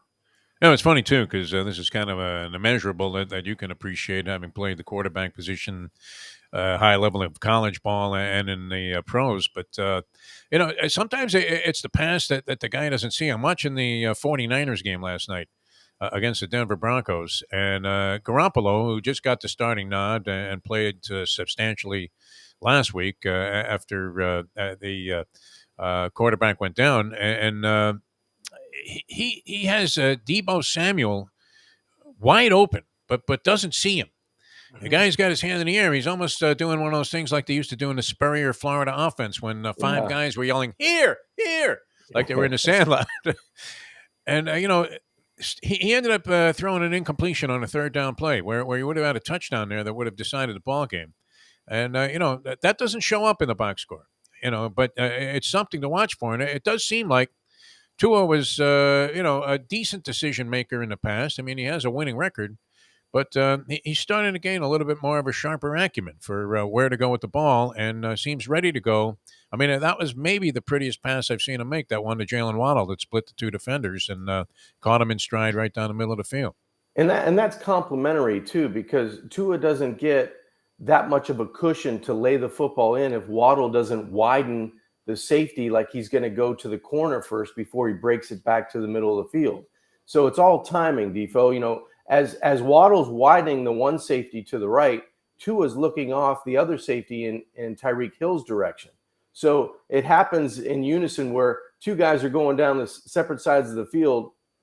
Hill's widening, Waddle's widening as the safeties go outside to the numbers, and it gives Tua that much more room to put air under the football and anticipate that deep ball, knowing he's going to be able to get there before the safeties react and converge to the middle. So, everybody sees the end result. Tua made a great throw, but they don't see the receivers and the scheme that's put into that play and the timing of the play, when to release the ball, when Waddle breaks back to the post. Everything has to have a rhythm to it in offense for it to be that clean. That play was run to perfection.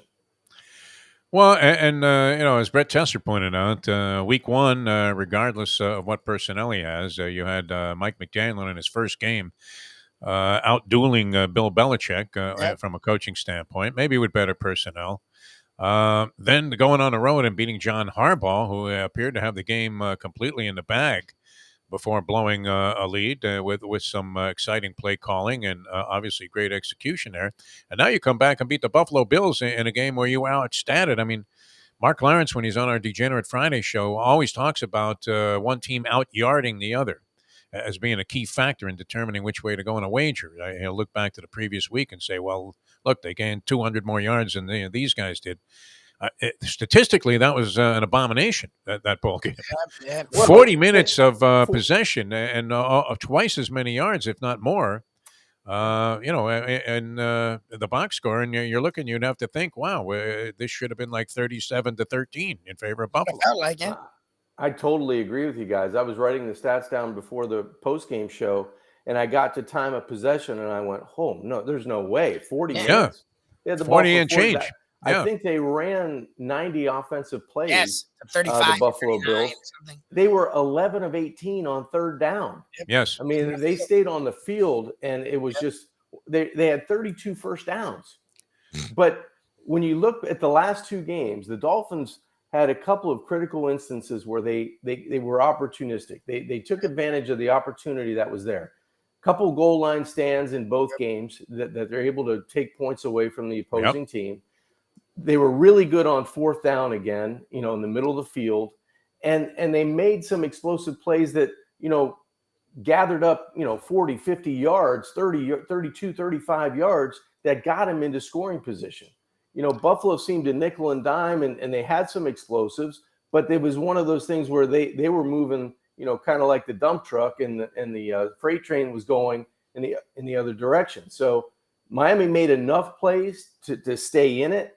But you're right, guys. You look down at this stat sheet, 400 and almost 500 total yards, and the Dolphins had 212. That's a 48-14 game, and hey, we'll regroup on a short week, right? Let's try to get the next one. But they also found a way to win. Yeah, they cashed in that turnover when it looked like they were going to get handled out of the gate, as the previous two Buffalo opponents did. And Buffalo, would come out and smack them with a haymaker right away in round one, and the other teams never recovered, including the Rams. I'm sitting next to Jeff Darlington in the box again with Darlington. I mean, he's going to be my partner for the home game. So Darlington's to my right, and Mike Cunio from Channel 4 is to my left. So I thought this was one of the turning points of the game. Early in the game, Buffalo goes down, scores, and easy 7-0. And you're going to go, man, this is going to be bad. Yeah. So they flip the field. Buffalo gets it, and they run on first and second down deep in their own end. And I go to Jeff, I said, those were two wasted plays. Yep. What the Dolphins need to do now is all they need is a strip sack right here, fumble. They're going to turn the tide of this game early. What happens? Strip sack, fumble. Holland comes in off the edge. Ingram picks it up. Dolphins are 1st and 10. I think I don't even remember where it was. It had to be like on the 14-yard line or something like that. Yeah, 1st and goal at the 6. So those hidden yards in games like that, where the Dolphins don't have to go 60 and take 4, 5, 6 minutes off the clock, and all of a sudden it's 7-7. Buffalo goes, they haven't done anything yet. Sure, or tied, and they did it twice. The Dolphins did that twice in the game to make it 14-14. A quarter later, but it was one of those games where Buffalo fought so hard to get what they earned. Miami took advantage of some opportunities, and they were dead even with them. And that was, I think, the story of the game. Now, look, I'll preface what I'm going to say by this.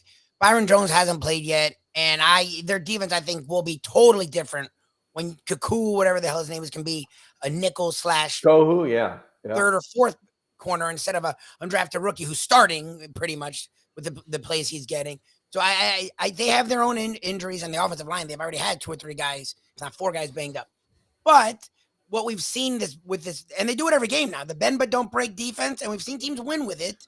But I'm always wondering, when will the other shoe drop? How sustainable it is to let teams march up and down the field and then stiffen in the red zone. We know Bill Belichick's done it his entire career. So I ask you, the guy who knows a lot more about the game than I do, it seems like that's what they're doing, where they're willing to give you a little bit, but you're not going to break their back. And it's worked for them through 3 games. I ask you, how sustainable do you think that is?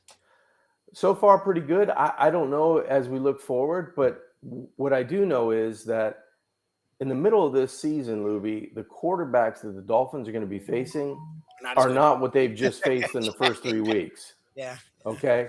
The team quality of what they faced in the first 3 weeks is not there on the schedule from week 5 to week probably 11. Yeah. There's a good stretch in there.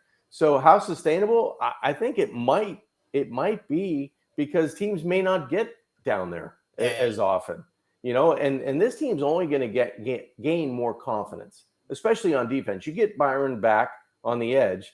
That's less time in coverage. You can probably send some heat a little bit more. They've blitzed, but they've really been picking and choosing when they want to blitz quarterbacks.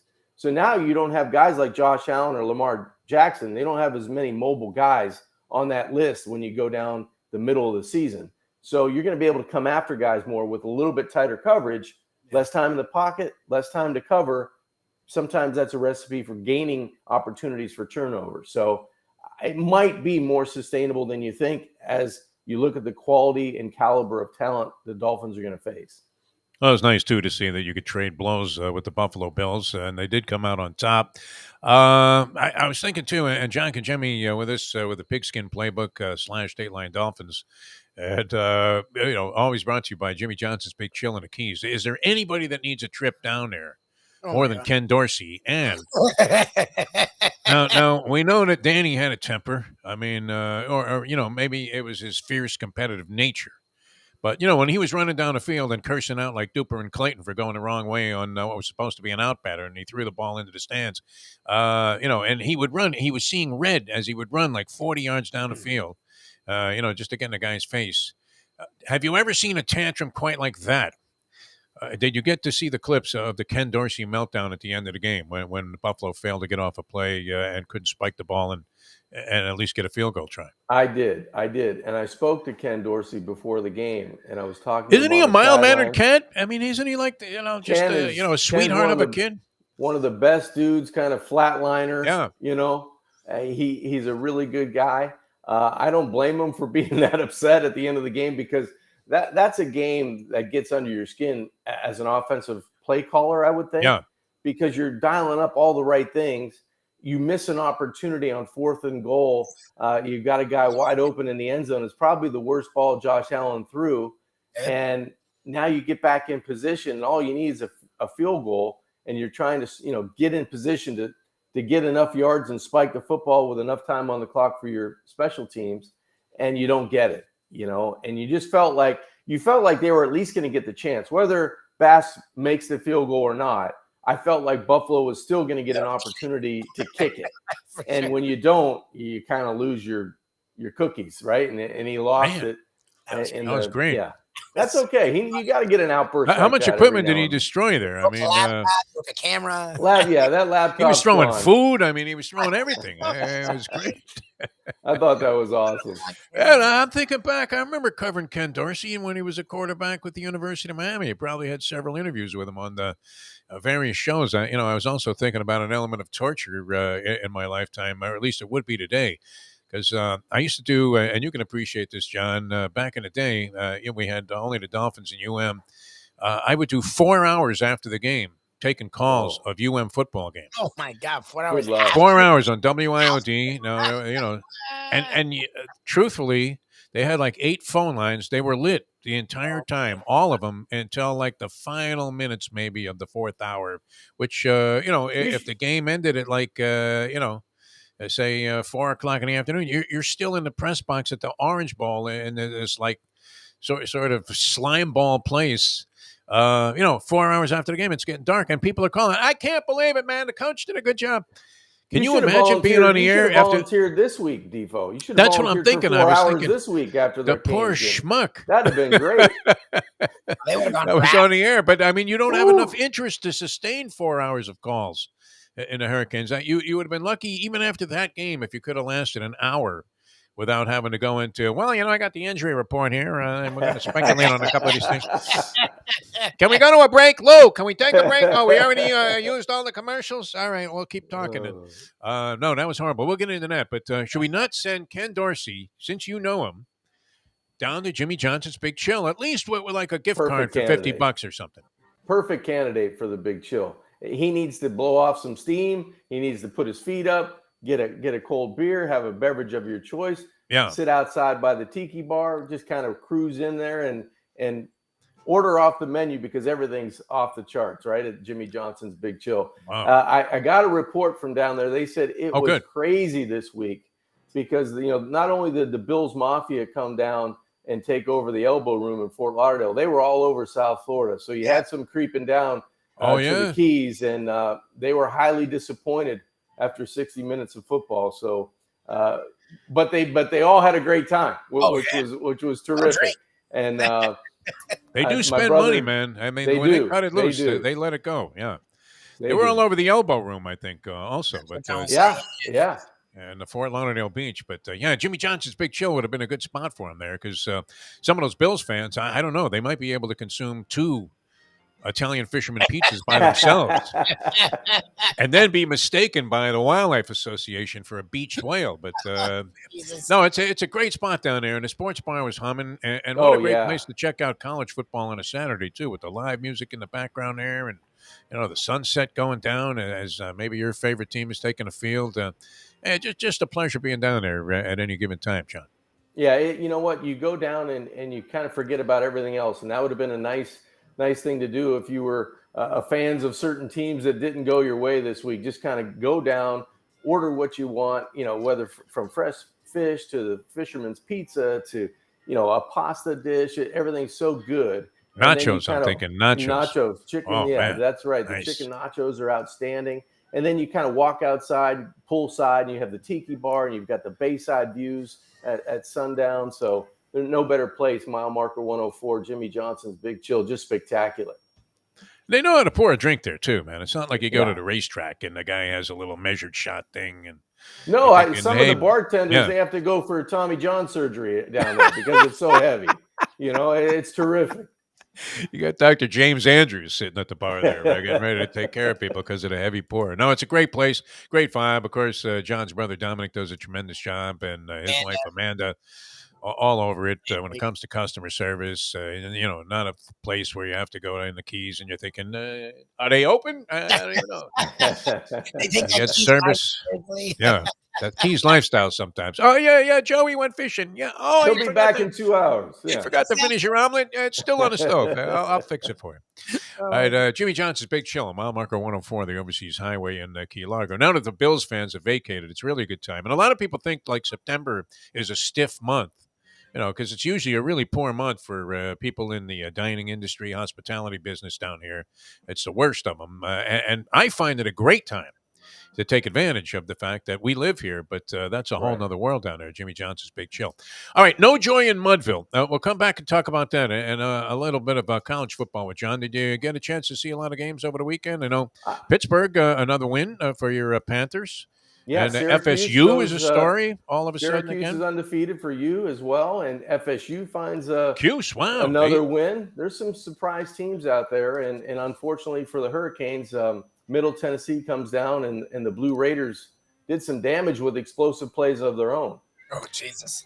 Yeah, I mean, and it's not like the Cuse ever had one of the Zendejas brothers or anything. I mean, their kicker makes 5 field goals in a game, including a clutch game winner. And this quarterback, signs of life there from the Cuse. Dino Babers, very happy man. That was an exciting game, though, probably closer than it should have been, at least according to the point spread. But 4-0 is 4-0. And Lubie's team looked sensational against Boston College. So we'll come back and talk about that. And of course, as I mentioned, no joy in Mudville here. What does it mean? We want John's take on, Kane's crying towel we were going to do. Imagine being on the air 4 hours after that one, John. No, and there used to be far more passion. I mean, the crowd looked like shit. I can't hear you. What'd you say? I can't hear you. This isn't working. This isn't working. Mo and Miramar, what do you have to say, man? It was fantastic, man. But it was usually after brilliant winning efforts by the Hurricanes in the heyday. So I was very fortunate that they were doing well at the time and were expected to do so. And were carving out big wins. This was a disaster. I thought. I don't want to overreact to stuff like that, but I mean, if you ever just wanted like the most deflating loss that you could possibly put together, in this whole air of euphoria that was surrounding the Hurricanes. That was it, man. That was a statement game, and it was a negative one. Back with more with John Congemi on John Congemi's Pigskin Playbook in a moment. Now that. The time. 8:35. Folks, Tony Segreto here. Let me ask you a question. What do you look for when you go out to eat? Good food, obviously, friendly atmosphere, not too loud, but good energy, reasonable prices, and a place where you feel comfortable. All those ingredients, no pun meant there, are hard to find unless you're talking about the Texas Roadhouse. You see, they encompass all of those attributes. Really, really good food, amazing atmosphere, good for a family, good for a date, or just a night out for yourself, and prices that will make you extremely happy. Their ribs unmatched. Steaks hand cut every day. Everything, and I mean everything, is made on site, including their incredible bread. It's the one day, folks, that you can forget about low-carb diets. Trust me when I tell you, Texas Roadhouse, your restaurant, your destination when you say, where should we go and eat tonight? From the newly renovated sports bar to the beautiful bayside views captured at the Tiki Bar, Jimmy Johnson's Big Chill has it all. Located at mile marker 104, the Big Chill also offers waterfront dining while experiencing breathtaking sunset views of the Florida Keys. It's simply the hottest spot in the Keys to cool off. That's Jimmy Johnson's Big Chill at mile marker 104 in Key Largo. For more information, call today at 305-453-9066.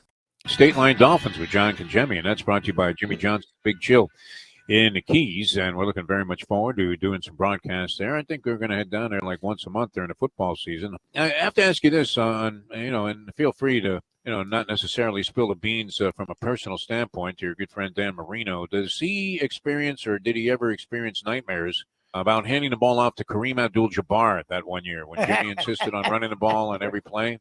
And it was always, the announcer, I think it was Ron St. John, was a stadium announcer back then, and you could hear him say, hand off to Kareem Abdul-Jabbar, gain of 1, 2nd and 9. Hand off to Kareem Abdul-Jabbar, gain of 1, 3rd and 8. Did he ever talk about that? No, he's never really talked about that, Defo. But you're right. I think they did have that on loop at whatever the stadium was called at that time. It was 1 yard every time. And it was a generous 1 yard they were giving him statistically. Enjoy your trip to work with lots of laughs thanks to Defo and Lubie. Now on the Defo Show. Welcome back to the show, the Defo Show here in South Florida Live. Jeff DeForest, Mike Louie Lubitz, and it's Dateline Dolphins Pigskin Playbook with John Congemi, brought to you by Jimmy Johnson's Big Chill, mile marker 104, the Overseas Highway in Key Largo. All right, John, we were talking about no joy in Mudville. I have to say, I saw the score. I don't even know if on my system, I guess I sort of knew this, but I wasn't sure because I moved a couple of times in the last 2 years, and I've been here in this spot for about a year, so I should know that I have the ACC network. But I see, like on a crawl, I'm watching some other game, and I see on a crawl that the Canes are trailing Middle Tennessee State. And I thought, you got to be kidding me, man. That's got to be a mistake. So I, talk into the remote there and say ACC network, and lo and behold, there it is. The game's on TV. And I start watching this thing, and Middle Tennessee State tried everything in its power, I think, to allow the Hurricanes to get back into that ball game. In fact, I guess they had cut the lead to 14, and were on the verge of going in for a score, and somehow, I guess, turned the ball over. Well, and that's when the guy threw. Yeah, goal line stand, and they throw a 98-yard touchdown pass to the next on play the next or whatever play. It was, yeah. But the same guy that had burned him for like 70 yards previously. I mean, just flew right by the defensive backs. But, how do you can't possibly read anything positive into being in that spot in the first place. You usually, and you thought this, I actually felt this way the whole time as Canes were flirting between being down 2 and 3 touchdowns. That, all right, eventually, Middle Tennessee State is going to make enough mistakes that somehow miraculously the Canes pull out a victory in this one. And everybody's like, wow, look at that. But, boy, it wasn't in the stars, and it was a very, very, you talk about a deflating loss. Where do you think that leaves them? And then, the second question would be Mario Cristobal. He's not Nick Saban. We know that. Everybody thought he was like the right guy to hire for the job. But did he get into a deeper mess than maybe we anticipated, John Congemi, when he took over this spot? Boy, that's a really good question. I don't know if you can do that so early in the season to know where you're at as a team. But I had the same feeling you did watching the game, thinking, okay, Miami's going to turn it around right now. Somehow, Okay, they made a couple of plays. They're going to cut it to 14. Now they've got a chance to cut it to 7. I just think that for Miami to be Miami again, they've always had superstars, right? They've always had guys that were better than your 11 or 22 or however deep on the depth chart you want to go. They're not that way up front, and I'm not so sure they're that way at skill positions as well. They may be getting a lot of hype and they may be a 4-star guy, they may be a 5-star, 10-star, however many stars these guys want to have. They were seeing out of high stars. School. Yeah. Right. Yeah, they're shooting stars in high school, but now you can't find them anymore when you need to play. And guys aren't making catches, guys aren't making blocks, guys aren't throwing the ball to the right guy. There's things that happen that they're not good enough to get out of. Yep. Now, Texas A&M, you go back a week, they had chances that they should have won that game. They had so many chances to win that game, and they didn't.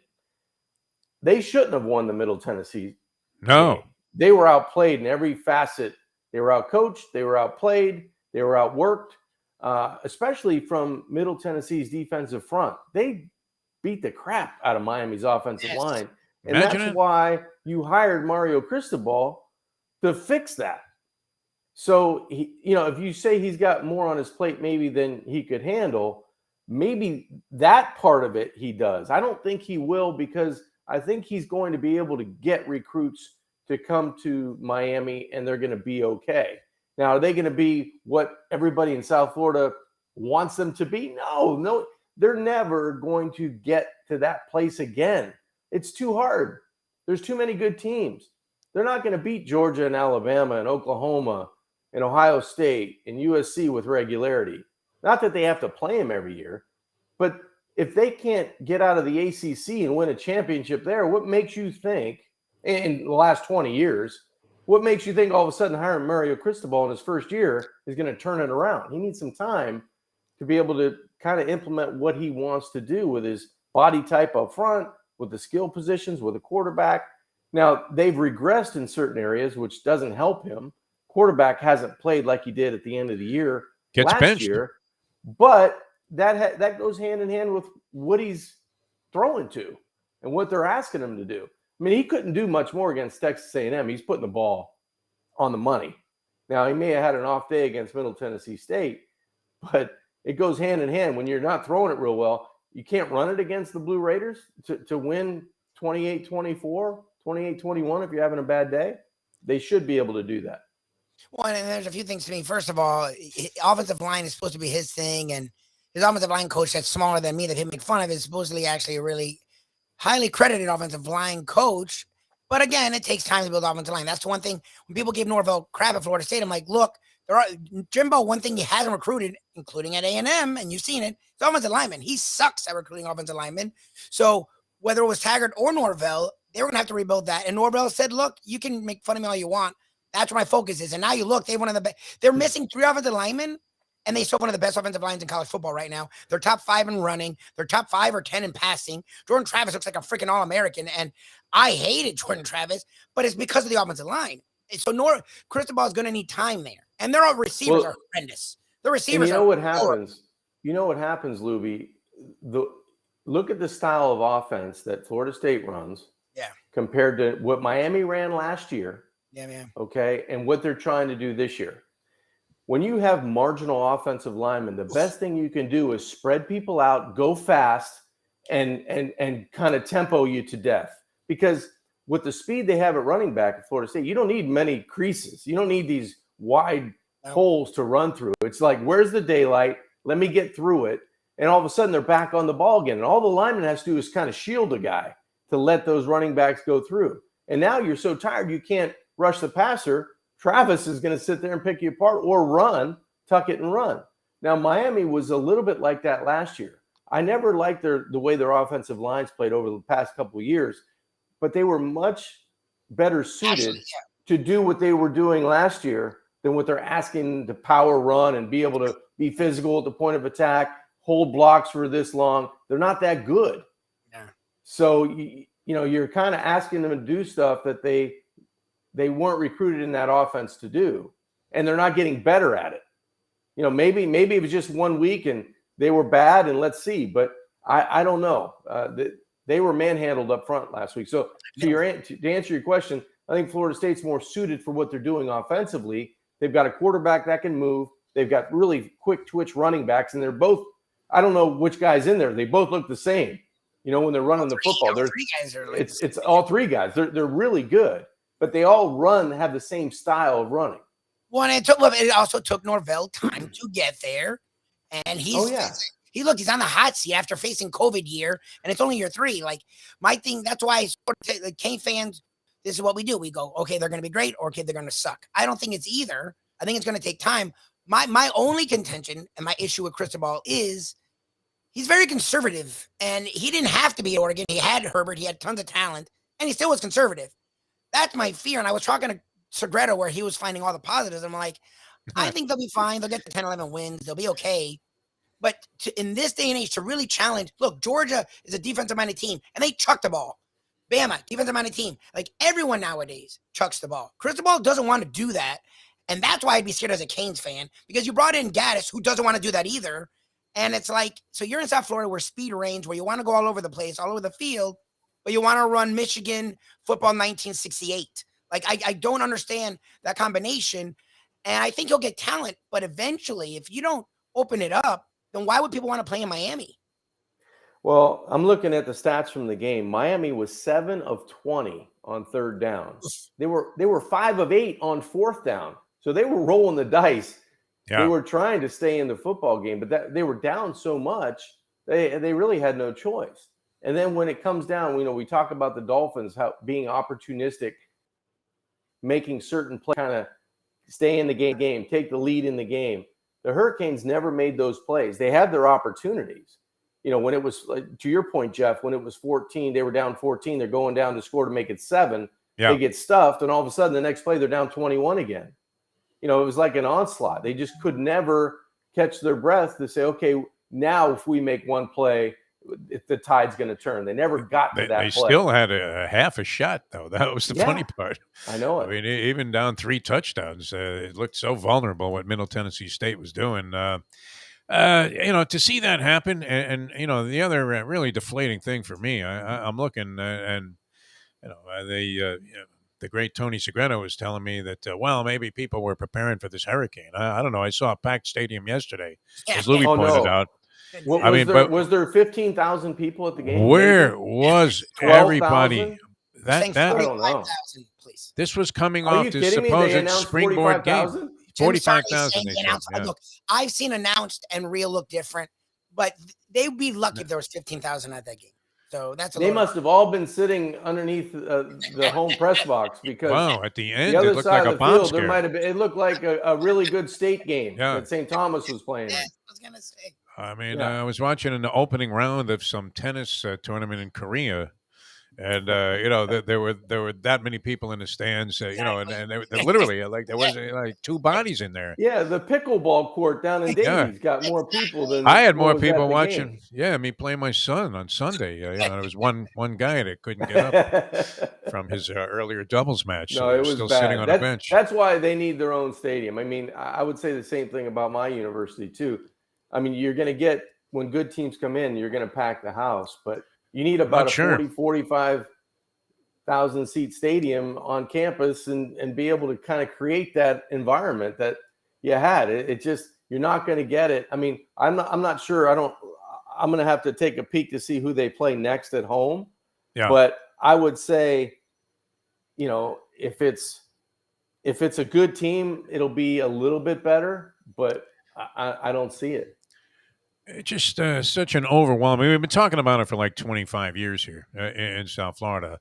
What hurdles the Hurricane program has to overcome, and it was thought for a while. Well, these other programs obviously are coming in with better boosters, but and more capital. But that they couldn't pay big time coaches. They brought in Mark Richt. They're spending the cash. Now. Yeah, and maybe it'd take a little bit longer for whatever Cristobal's doing to actually take hold, and Yes. manifest itself on the field. I mean, is it unfair to criticize a guy who's playing with the previous coach's players, essentially, who I mean, we didn't think this guy was doing a great job.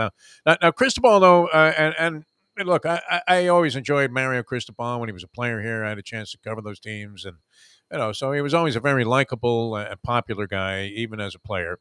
He wasn't as popular when he was taking all those Florida recruits to Alabama when he was helping out Nick Saban.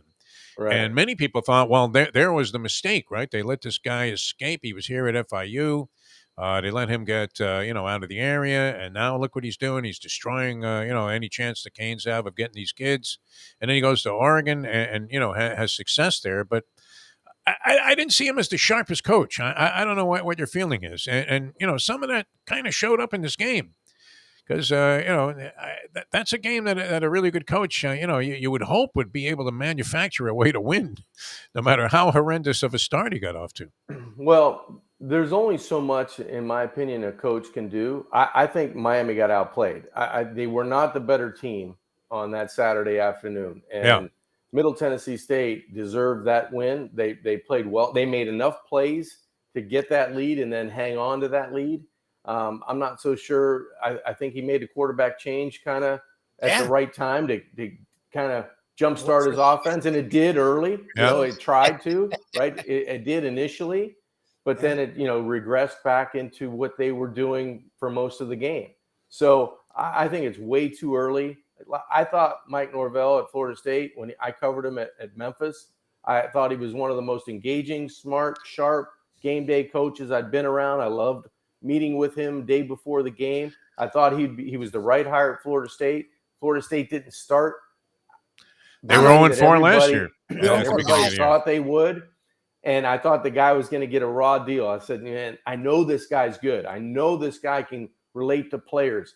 He's going to put their quick twitch athletes in positions to win more often than not. It just didn't happen right away, but they gave him time. And now you're seeing with a quarterback that can run his offense. I mean, Travis is playing. I don't know who's playing better in the country than this kid right now at Florida State. He's doing everything he needs to do to win. Needed to have Lubie put a couple of bucks on him to win the Heisman at probably like 1,000 to 1. All right, a couple of other things on the college front. USC was challenged by Oregon State. Yes. Had to come back and win that ball game. And people, that I saw. That's Lubie's team, isn't it? Yeah. Defo? He loves USC. Sleeper. I do think they're well, I mean, it's reason to like them. I did. Oregon State. You said they struggle there historically. And that's why we Oregon State put up a hell of a battle. I had a chance to win that ball game, but they found a way to win that. Kent State puts up about 20 some odd points on Georgia, which I don't know what was going on in that one. Is that a sign of weakness on the part of the Bulldogs, or just they didn't care? They were mailing that one in.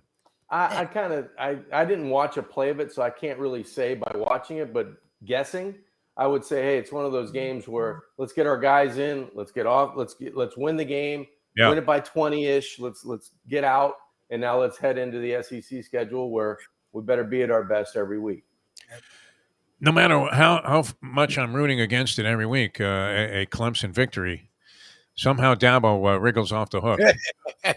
Are they the most vulnerable number 4 team you've ever seen in the history of the rankings? Well, I mean, to be that highly ranked and have so many questions every week, you feel like, man, I don't know if they're going to win. Yeah. I don't know if they can, be that overtime dominant. this time, a double OT. Yeah. Double OT against Wake at home. So right. I didn't see a play from that game. I saw the highlights, and you throw one up in the end zone, your receiver goes up and catches it for the W. I want to strangle Dabo too, because I needed that 2-point conversion to cover a point spread. Yeah, no mas. They run right into the locker room. Glad he went for it. Yeah. Yeah. Oh, my God. That was ugly. All right, so they look vulnerable. Ohio State, it looks to be getting its stride. I don't know against whom, but Wisconsin. They pounded Wisconsin. Yeah, they annihilated. Now, is this Wisconsin any good, or was that something that should have been anticipated? Very average Wisconsin team this year. Okay, and well, once again, we saw Michigan come up with a victory, but not the cupcake cakewalk that it's been for the first 3 games that they played. No, and Maryland, much like a Middle Tennessee State, they made more plays. They made enough plays to win the game, and they kept coming back and giving themselves chances at the end of the game. But Michigan, I felt like had control. They had enough control of the game where they weren't going to lose, even though Maryland scores a late touchdown, the onside kick, they try to get back in it and fall short. Michigan's one of those teams I think that are on the rise and continue to rise. I think them and Ohio State will come down to that matchup at the end of the year to see who gets out and who's plays for the championship of that conference. Yeah, and I had to watch, unfortunately, because there was a little bit of a rooting interest in Rutgers. Poor Greg Schiano, man. Now is Iowa? Do they play Michigan this week? They're down. Iowa's a down team this year as well. Yeah, can't score points. Yeah. They had to come up with a couple of turnovers that went back for scores, an interception and then a fumble recovery, and then they were able to walk away. I guess from Rutgers, unfortunately, I was only getting 8 points and not 28.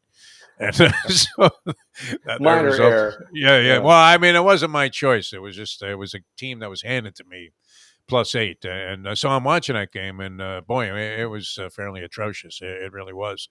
All right, John, what do you think? Thursday night, come right back. You have a team that's gathered some momentum here, and you would hate to think that they would just let this one go. Here's another.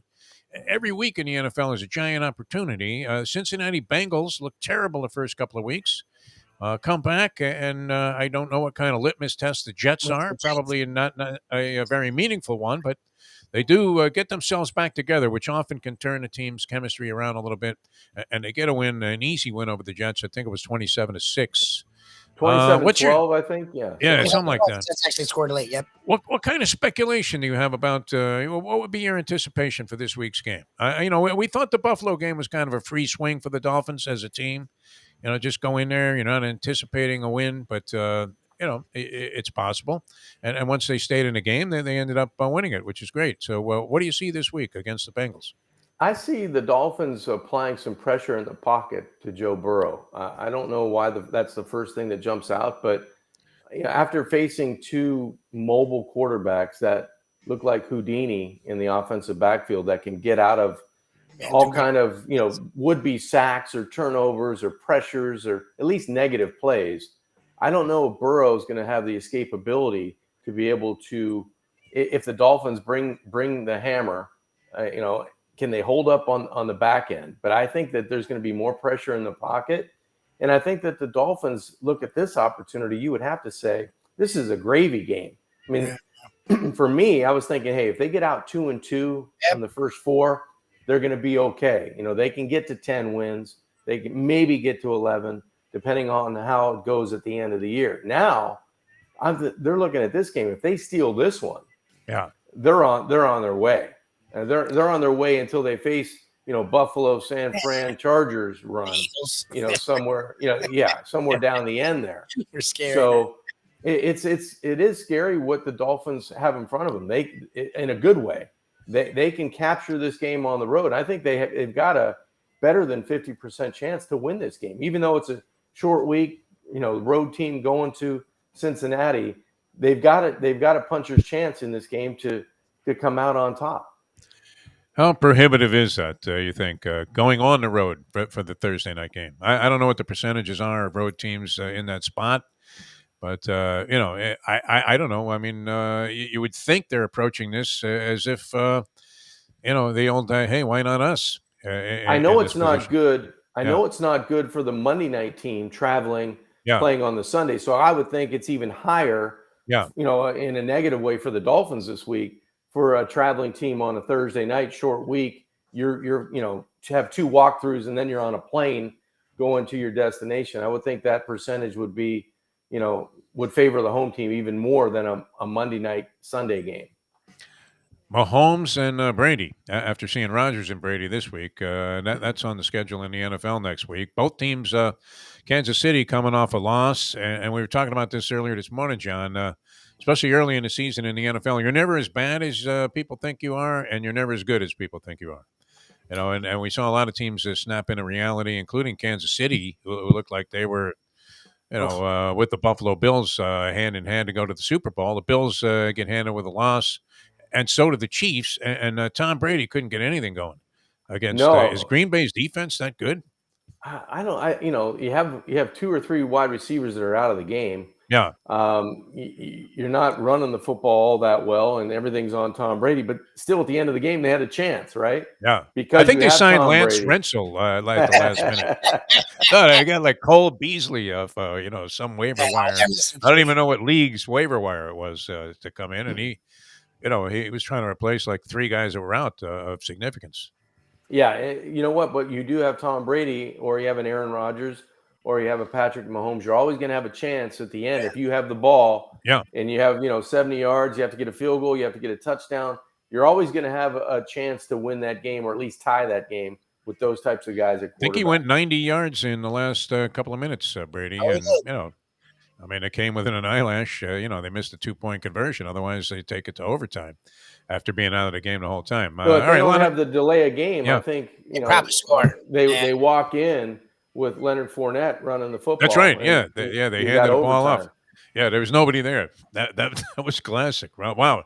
You think Giselle made a phone call after that game and said, "Hey, Tommy, you can't tell time anymore. What the hell?" He is old. I don't know about that one. Yeah. I don't know about that one, Defo. What? How does that happen, though? How do you get a delay a game on going for a 2-point conversion? I've seen that a couple of times now. I'll tell you exactly why that happened. Because you've got guys that aren't lined up properly in the offensive set, and you're managing the clock. You're moving your running back over. You're changing the play at the last minute, and you've got guys that aren't lined up properly, and they're still moving. So one way or another, you're going to either get delay a game or you're going to get a procedure penalty because those guys are moving at the snap. So if you have experienced wide receivers that line up correctly the first time, you change the play, you adjust, and you get to where you're supposed to be, you get the playoff. But there was a lot on Tom's plate as that was going down 3-2-1 on the play clock. He had to be livid after that. He was mad. The same thing happened in the Arizona game that they beat the Raiders last week. They had a delay a game call on the 2-point conversion try, which they needed to go ahead in the ball game or to get into overtime in the ball game, and made it. And they did make it though from the 7-yard line. So that was a whole different scenario. All right, excellent stuff, John, as always. A lot of euphoria around town. I love the quick turnaround here in terms of being somebody that's rooting for the Dolphins to win every game this year, as opposed to in the past when it was more beneficial to have negativity stimulate the people. Now I think we need to go all in and go for it. I thought there would be a better team than people were giving them credit for, and so far, by the skin of their teeth, that's been the case. Every game has been like a thrill in Manila, including yesterday's, which, we have often said this: if you're not going to be good, be entertaining. And they appear to be both now. Yes, they are both. They are both. That's a lot of fun. Yeah, I mean, in there with a shot against Buffalo, and they took advantage of it. Thanks, John. Jimmy Johnson's Big Chill. Always a pleasure to have them on board. Your brother does a great job down there with his wife, Amanda, and, of course, Jimmer and the whole crew. Hopefully we'll be down there pretty soon getting together. Get on Tommy Fox about that one. We need we need to get this settled. We need some arrangements. Now that they're back in, we don't want to let it go, Exactly. Yeah. We'll do, all right, guys. Sounds good. Thanks, John. Always a pleasure, my friend. Thank you. Looking good as always. John Congemi, ladies and gentlemen. All right, we're going to say Happy New Year. Mike Mayo is going to be, doing Lashana Tova type activity later on today, so he won't be here with the lunchbox. Nope. And we will be welcoming in some new people to the lunchbox. Wicked Cheesesteaks in Fort Lauderdale, right just south of Commercial Boulevard on Federal Highway. Great spot, man. I happened in there, and they're coming on board, so we'll probably be out there. What do you think? Will it be Friday? Thursday or Friday would have to be. Get out there for the first time? Already this week. Okay. Yeah, this week. No, the guy went in. He's all in. I don't say no. Yeah, it's fine. It's funny, too, because now, I used to be, people would recognize, they even recognized Lubie's voice after a while, which is very distinctive. And, people would hear me say something and they go, hey, you're that guy, right? Yep. So now it's like, I get a little voice recognition thing from the proprietor there. Very nice gentleman. And, the next thing isn't like, you're that sports guy. It's, don't you work with Mike Mayo?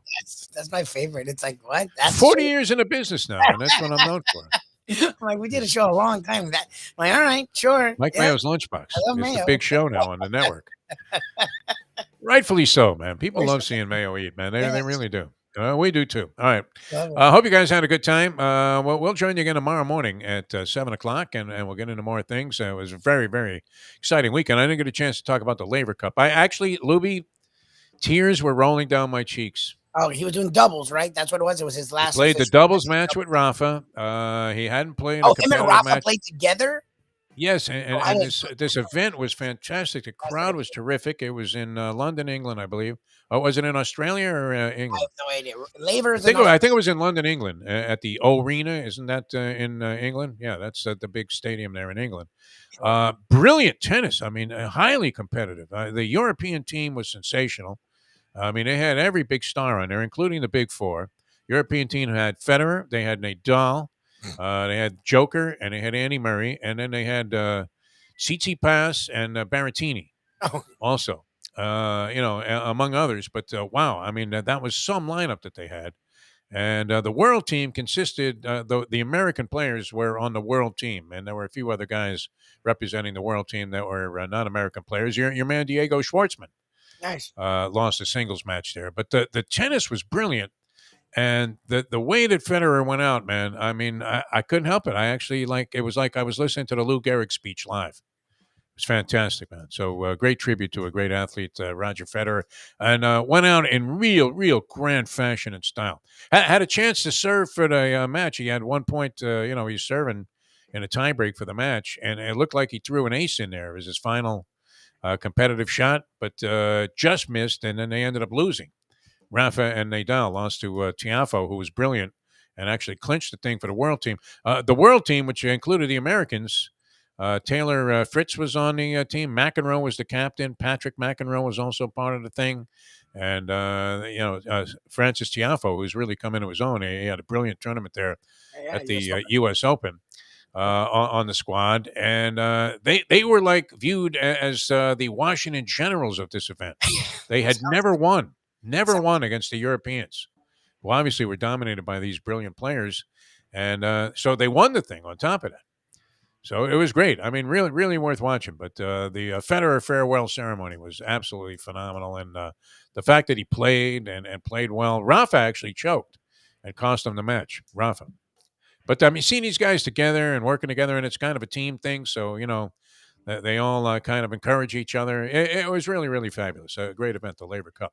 All right, we'll see you tomorrow at 7 o'clock. Happy New Year, everybody, to all of our Jewish friends out there, including you, Lubie. Enjoy the do you get some sponge cake and Manischewitz at the end of the thing, at least, for 2 steaks? Yes, sir. Is there a buffet? Yeah? All right. No? No schmaltz herring or whatever that is? A lot of that stuff I never could really take. I mean, some of that. Do you ever eat that herring and cream sauce? That's something I think Mayo probably could consume. Probably. Yes. Let's get him a bunch of that with onions. All right. I'm going to chow down on the rest of my wicked cheesesteak. It's waiting for me in the fridge. All right. We'll see you guys tomorrow at 7. Thanks for tuning in, everybody. We'll see you next time as we leave you know that. The time. 9:08. Let's go to eat a damn snack. Look what they done to my soul.